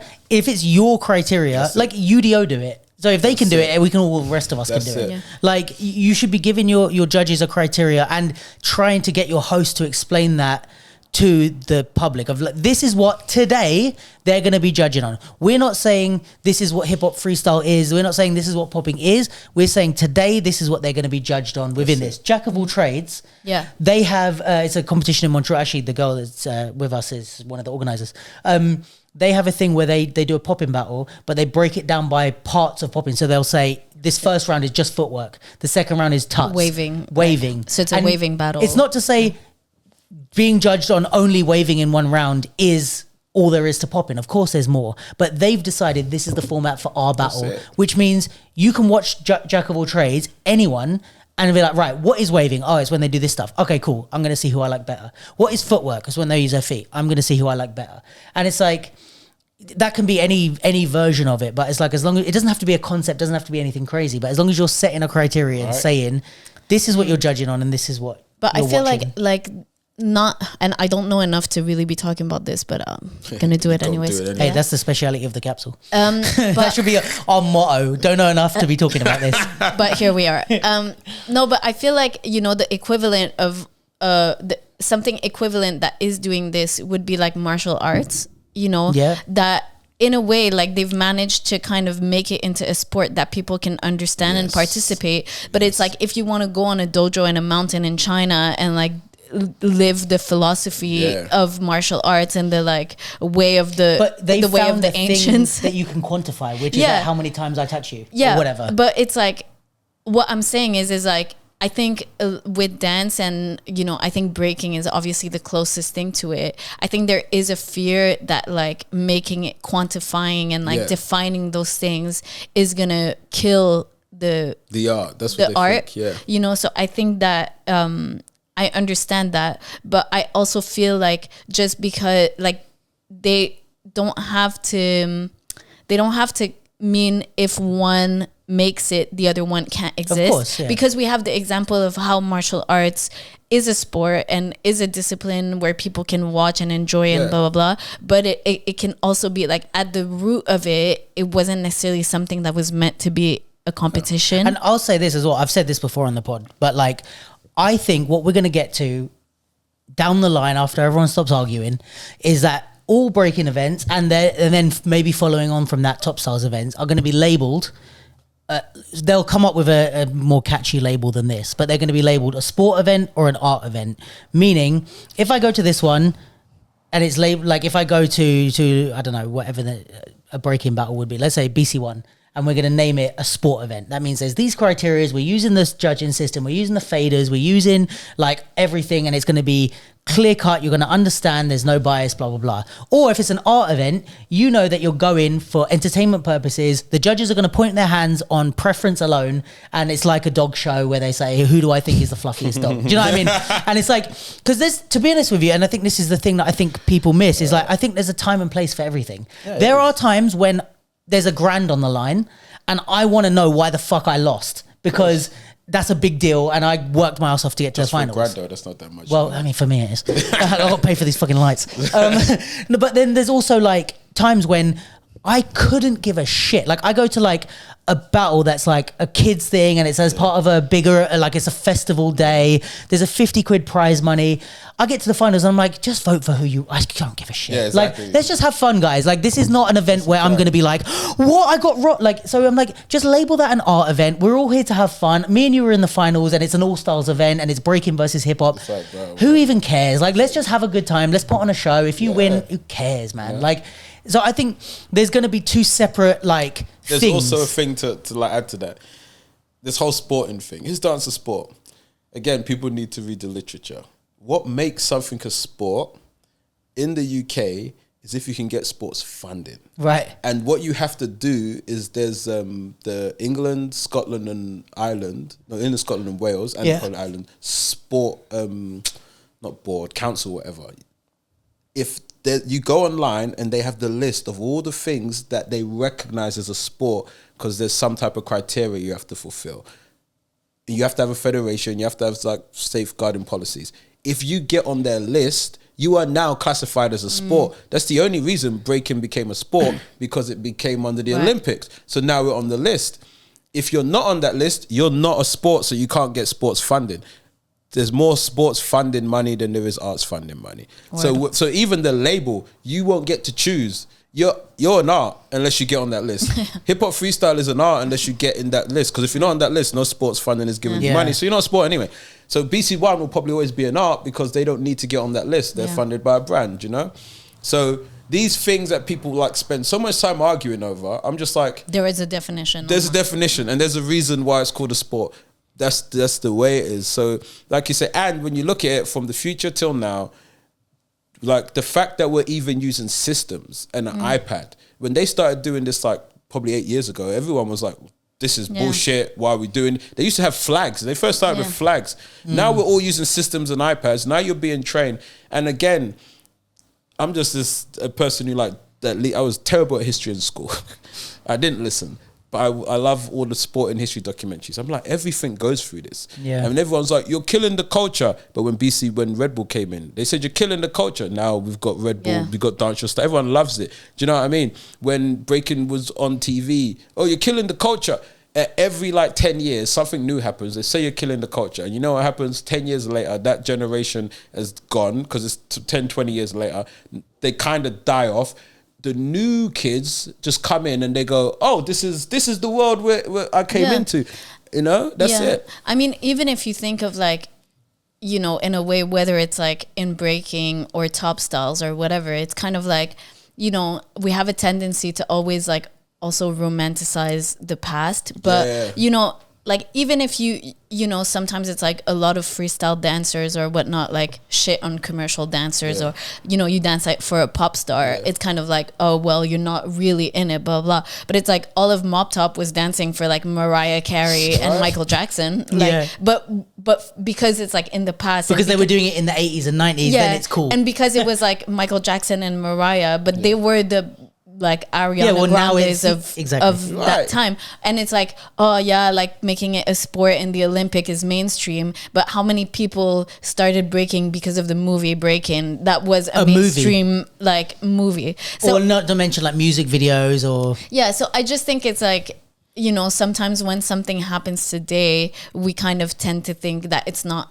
as good like as, there'll be, for example, there'll be but something like a new company will put on a breaking battle and it will be huge, and then people will be like, oh, back in our day we had a real event like Red Bull BC One. Do you know what I mean? And then it's like, okay, with the Olympics, the cycle just continues. With the Olympics, now everyone are like, yo, Red Bull, now Red Bull's the real one. Whereas before, when Red Bull came, everyone was like, screw Red Bull, you're trying to take over breaking. Yeah. Now they want to go to Red Bull. And it's like, guys, look, at the end of the day, things evolve, they change. None of those dances people are doing when it started, like it didn't. Yeah. And so it's like, you can spend your time fighting all these guys and arguing and complaining, or you can say, where's this going? And what part, I just say to people, what role do you want to play in this? And if you go, I don't want any role, I'm like, cool, there's plenty of other things to do. Then get out the way. Move, bitch, get out. You know? Yeah. There is plenty. It's like, and here's the thing, it's like only 16 B-boys and 16 B-girls can go Olympics anyway. Yeah. Do you know what I mean? So it's like, it's not like, and you don't get rich off the Olympics. Yeah. You can get sponsorship through it. Sure. You can get things that will give you money through it. But the actual Olympics, there's like the Olympians aren't rich people. Yeah. Most of them are teaching, they have jobs and Yeah. stuff like that. So it's like the landscape of what we do is so diverse. It's Yeah. so big. Like, what do you want to do in it? It's just that simple. Go that route. And I know, like San Andre from France. I don't know the whole story, but she never done the Olympics. She wasn't in it. She hasn't even. I don't know if she even does the Red Bulls anymore. But you see her, she's still one of the best B girls in the world. She gets invited everywhere. She judges everywhere. I think she recently won a big battle somewhere. She did, because she still wins. She's still dope. You know, I've seen her, I've met her. She's happiest girl. She's super happy, super friendly. Just for whatever reason decided. But she's picked what she wants, and she does it. Yeah. That's it. Yeah. You know? So on the breaking scene, whoever wins the Olympics, they're not going to go, well, you're better than San Andre. Because San Andre could still take him out in a battle tomorrow. It's just that competition that you did So- well It's in. a specific thing. You don't have to, like, if you want to, I don't know, there's so much room for different stuff. Like, if you want to just like express yourself and you feel like you have something to say, you can make theater. Like, Yeah. it doesn't have to, Yeah. it doesn't have to not make But I think theater, it's just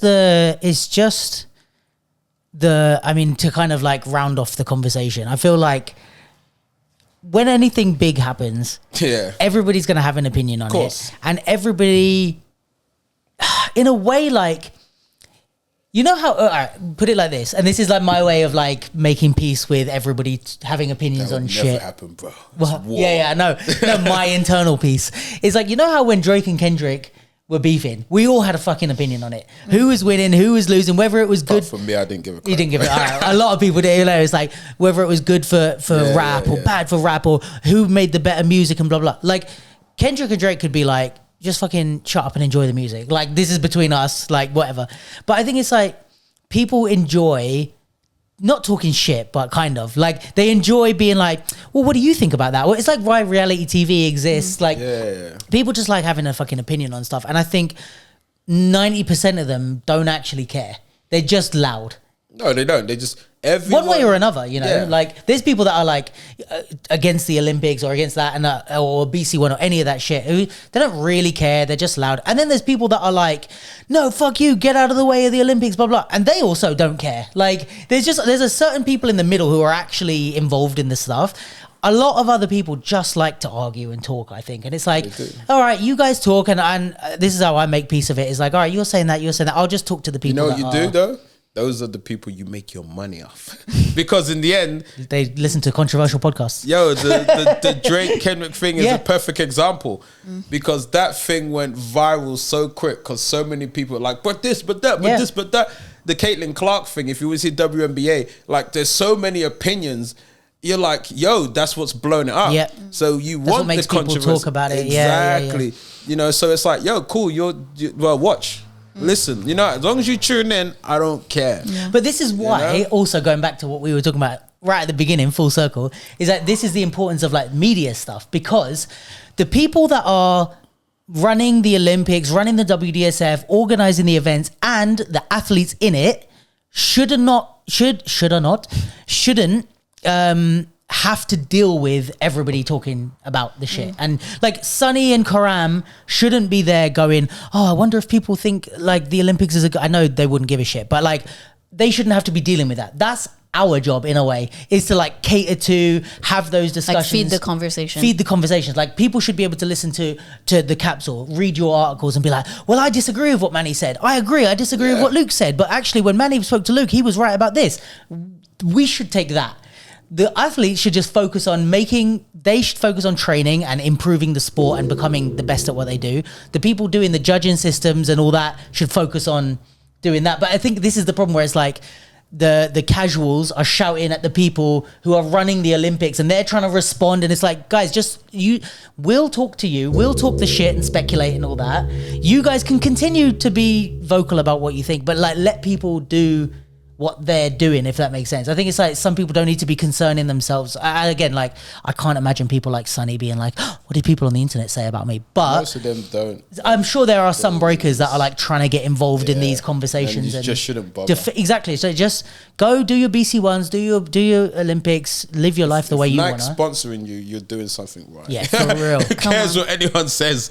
Do you know what I mean? Like Nike sponsoring you. Yeah. I'm like, oh, you think breaking shouldn't be in the Olympics? No, I don't. That's great. I got a Nike sponsorship party to go to. Like, I mean, like, you know what I mean? Karam unfortunately didn't make the Karam, Sheku, and Sonny didn't make the Olympics. They did, like, you know, valiant effort, if that's the right word. It was hard, bro. The truth of the matter is the OQS was tough as fuck. Violent. Yes, it was just like all out war. That's like that lineup at least was killer. as killer, heavy as like a BC one or something like that. Well, maybe even heavier. Yeah, heavier, because in the end, BC one, you win your, like the last chance cipher, you win your cipher. You know, but it's all around the world. This was literally 2 years of just the best coming through. You know? But all that to say is, like, you get, let's say if we take Karam and Sonny, two people who didn't make it to the Olympics, but look at how much the Olympic run has changed their lives. Adidas, Nike sponsorship, Karam's driving around a fucking Peugeot. Like, it's like building Legos. Building Lego, like all of these sponsorships and things. This is what it's about. And if we take a step back slightly out of it, it's like, these are two young guys who have had their lives fucking changed by just trying to make the Olympics, let alone even doing it. So it's like, if we take a step back out of like being so in it and just be like, fuck, this is like we talk about Vanessa, we talk about, you know, like look at how much Lee's life has probably changed in this. Lee, India, all of bruv, I see like all the Brazilian breakers, and I know some of their stories. These guys come from favelas and stuff, and now they're getting sponsored by Spotify. They're getting put on covers of magazines. You don't know I remember Quake. He's from Chinese Taipei. I don't know his story completely, but I know he was doing interviews saying, "Yo, I'm training now full time at the Olympic Stadium Park, or the Olympic training facility in my country." So you're like, and this is what people don't get. Dance, we want to all be the best. There's no competition, sport, art, or whatever, where someone is always winning. What it is you have a certain number of athletes. Yeah. They all compete. 2 or 3 are the best. Everyone else is trying to be. Most of them don't ever get there. But what they get to do is live their life as an athlete, as a dancer, whatever. True. They get to get paid. They get sponsorship. They get to inspire people. And when it's over, only like the Muhammad Ali's and the Tysons are really known forever. But then they remember the ones that, oh, that person never won a championship, but they inspired me. Their story was crazy. They're now helping this. They're doing foundations. And they go, did you ever win a championship? No, I never won. But your style was amazing. I love the way you boxed. I love the way you ran. I love the way you did this. I mean, it's like, this is what it is. It's like the Allen Iversons or someone. Right. It's like he's not Kobe, he's not LeBron, but it's like Allen Iverson changed a lot of people's lives. Never won a championship. But they do documentaries on him. He's one of the top 5 names you'd name in basketball. The girl that got the WNBA like inspired it, Reggie Miller's sister. Reggie Miller never won one. She got injured and never got to play in the WNBA. She was a commentator as well. Right? Yeah. She never got to play, but she was on the cover. She was the first women's basketball player on the cover of Sports Illustrated, and she was so good. Cheryl Miller. Yeah. They were saying put her in the NBA. If that didn't happen, they wouldn't have done the WNBA. But she never got to play. Yeah. But she changed the whole thing, and you look at that and you're like, yo, this is what you should be aspiring to. Yeah. You need to let go of, like, obviously you want to be the best, but we need to let go of this fantasy that like everyone can do it. Yeah. And also it's like maybe, you know, I mean, in a way it's like you want to be the best, yes, but also the best kind of can transcend like that competition. Yeah, it can transcend a like one-off. Because if you look at people exactly like the legends, you know, like Muhammad Ali, Bruce Lee, whatever, it's like they're also people that transcended the discipline that they were doing. And like you said, that can take so many forms. And, you know, I think when you get to that level also as an athlete, you know, it's also like the level of contribution that you can make to like, you know, the sport or other areas of life. It kind of, you know, there's a whole world that opens. I said this a couple of times, but I don't know. Well, maybe I'm not seeing it as much, but I don't. Let's start this again, because I was going to start that in a negative way. Let me start this in a more positive way. Yeah. I think that everyone who is involved in any part of the hip hop scene, and that goes from breaking, hip hop battles, popping battles, etc., all the way to like choreo and commercial stuff that is inspired by street styles initially, even if it doesn't look completely like them anymore, should be fucking on their knees thanking people like Karam, Sonny, Sheku, like just being like, because the amount of shit that this scene, just our country is gonna gain from what they've done, and they're fucking out there, sleepless nights, working hard, you know what I mean? And it's like not just them, but like all the people that have been involved in all the different stuff, like Hooch ran the thing in Manchester, like Kevin Storm doing the judging system, you doing the commentary, like. The fact of this group effort coming together to make something like the Olympics happen is way bigger than just the Olympics. It's we are going to get, even if your class on a Wednesday in Forest Hill has 5 more people than it did last week, that's because of the Olympics. And I think you might not know it now or you might see it later, but it's like the work that everyone involved in the Olympics is doing is going to benefit us all in some way, shape or form. So I think it's like, people should be like, I'm exaggerating by being on your knees, but damn near close. You should be like understand supporting them at least. If you understand how things work, you're like, the wave is coming. Literally. Do you want to ride it, or do you want to stand on the beach and go, why are their surfboards better than mine? I don't just swim out and catch the wave. Do you know what I mean? Like what is the, like swim out and catch the wave, bro, and whatever you've got, because it's coming. And it's like, and that's what, all these things are pointless in the end. And there's a point to like, there's people deeply involved. So when things happen with them, I get it. They were part of it. It's more deeper relationships. Yeah. Leave that to them. Yeah. They can sort themselves out. They're grown adults. But for everyone else, like, you got to look at, like, I do think the one thing I see with a lot of dancers, and I've done other sports, I've done basketball, I do jiu-jitsu, I watch all these documentaries. And again, I keep using I used to give the example of the UFC because that was coming up. Now the WNBA is coming up, and I've been watching a few stuff but I've been watching a few stuff on the athletes and who they are. And you see the way they present themselves on camera. You see how they talk. You see how they understand the gravity of the life-changing situation they're in. The dance scene has this thing where it's kind of like, we want more always. So it's kind of, it was funny when the Olympics started, everyone was like, so I think breakers really thought they were going to get $1 million contracts. And I'm like, yo, what are you talking about? You're a very low level sport in the grander scheme of the Olympics. And you're not, there's this confusion. You don't get paid to do the Olympics. You win prize money and you get funding. You're not supposed to get rich off funding. Funding is just supposed to allow you to train. The people you're looking at, the UFC fighters, the NBA, that's not the Olympics. That's a separate league. It's a private league. So that's like the equivalent of the Kingdoms League. Exactly. So if you want that, you need to build that. If you go to the Olympics, you're going to get funding. And if you get sponsorship, then you're lucky. So we always want more. And case in point, you got this battle coming up with 100K, right? In France. We're going to talk about that. So you've got this coming up. You got 100K. I got some opinions on that. But here's the thing. We'll save that for another podcast. Everyone is like, yo, and I get it. It's 100K. You know what I mean? It's a life-changing amount of money. Right? But technically, yes and no, because the tax on that is going to kill you at 50K. And when the tax comes in, you really just earned a good year for someone with a good middle class job. That's all it is. Yeah, but it's like, let's say that would be like, that could be a down deposit. So no, that's what I mean. Yes, it is. But now here's the perspective. There's just a quick perspective. And again, I would take the 100K. I'm not dissing the battle. But if I said to you, okay, you can do that battle and you're guaranteed 50K, you two are going to win. I predicted. I can see the future. I've seen it in a dream. You two are going to win 50K each. So you can either take that 50K or for at least the next 30 years of your life, I'll give you 2K a month. Most people would go, they'd see the 50K. This is the dancing. No, give me the 50K one off. Yeah. They wouldn't think, they don't get the perspective of that like the long term. Yo, 30 years, 2K a month for free, like tax free. That's just you. Plus you can work your job. And that's the difference between athletes in a sport who understand they're signing deals and contracts. They understand that like, okay, I'm joining the WNBA. This is a this could be a 20-year career. I'm gonna get more sponsorship deals, more brand deals. I want to get in adverts. I want to build foundations. They want to do stuff with their platform. The dance scene has this thing where it's just like, give me the money. I want it now. I want to be famous now. I've been dancing for 5 years. Why didn't I win Dance Your Style? You've been dancing for 5 years. You know what I mean? I'm not being invited to BC1, but I won a big jam last week.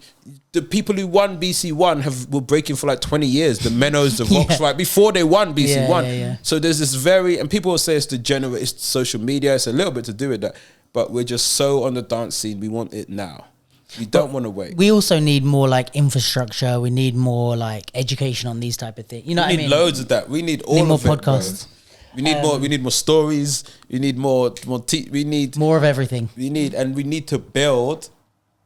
And because at the end of the day, all those guys going to the Olympics, we don't know what's going to happen after 2024. Yeah. No idea. So make the most of it now. You know. So it's like but any more stuff from the? Did we go over all the Olympic stuff? We know who got through. Yeah, we know who got through. We know basically how it runs. So the Olympics, just to kind of round off, the 9th and the 10th of August. Yes, 9th and 10th of August. I actually need to talk to you about something after this regarding that. Are you here for it? What? Are you in London for the Olympics? Or are you going? You don't know? Technically, right now, I'm hopefully going. Okay.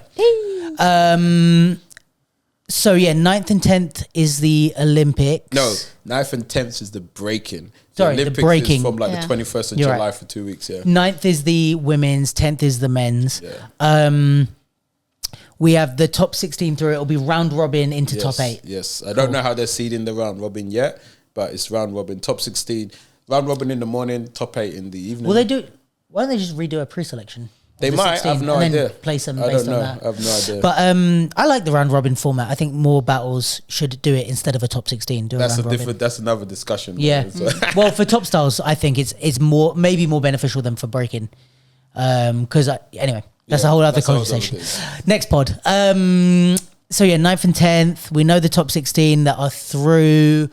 Anything else? No. Well, just congrats to everyone that made it. Yeah. We love you all. And one thing I was going to post about this, I'll say it is, when you see who qualified, that doesn't tell the full story of like all the breakers that have been trying to do this for 4 years, the past year and a half.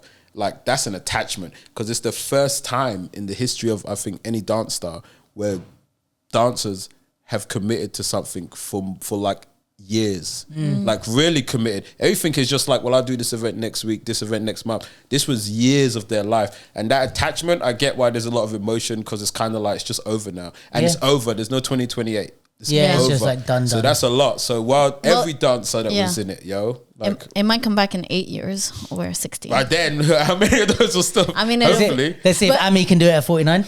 Yeah, no, but I was because I was talking to Joel about it, and he was like, if it comes back in 8 years, like Rico would be Ami's age or something like that. Well, Ami's 27. Or Ayumi's age. Sorry, who's the one that's 41?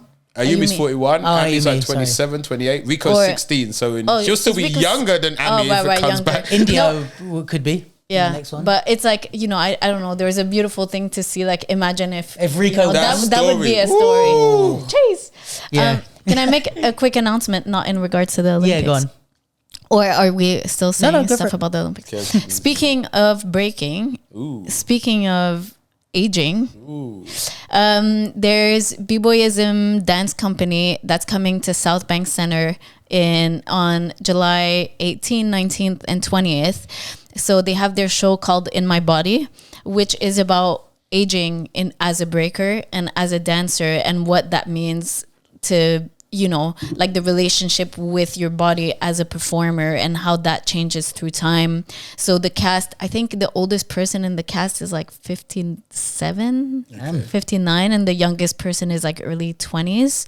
So there's quite a range, and it's also like, there's women in the cast, so also from the perspective of women who, I think like Tash, she's a like kind of OG figure from Montreal, but I think she must be like late 40s, early 50s. Oh wow. And I think she has like 4 or 5 kids and plenty of great she has like 6 grandchildren. At 40 or 50. Yeah, she had them really young, and so she's like killing it on the stage, like 6-pack on. So shout out to Tash, shout out to shout out Crazy Smooth. Crazy Smooth as well. I know him. Shout out, yo. Yeah. So they're coming, and there's a community discount on the tickets. That's, you heard it here. So the discount code is CS5 off. So 5 written like FIVE, full out, not the number. So CS5 off. Capsule listeners, get your discount. And that show is on. It's I haven't seen it live yet, but I know it's a really dope show, and it's going to be the European premiere of the show. So come and see it. There's going to be post-show discussion on the Thursday, and some wraparound events on the Sunday. So, we'll post about it, but make sure you check it out in my body at South Bank. Boom. Do it. All right. Well, guys, thanks for tuning in. Manny, appreciate you. Hope it all Thanks made for being sense. here. Genevieve, appreciate you. Thanks for being here. All right. The ring. Catch you guys next week. We have a couple of good episodes coming up for you, I think. We're going to cover some of the stuff that's happening this weekend. World of Dance, Reckless Lee's Last One Standing, the final. So you have to edit it tonight. Yeah, Own the Floor sessions. Just cut this bit out. Yeah. And a bunch of shit. So tune in next week. Peace, Love guys. you. Bye. Miss you. Yeah.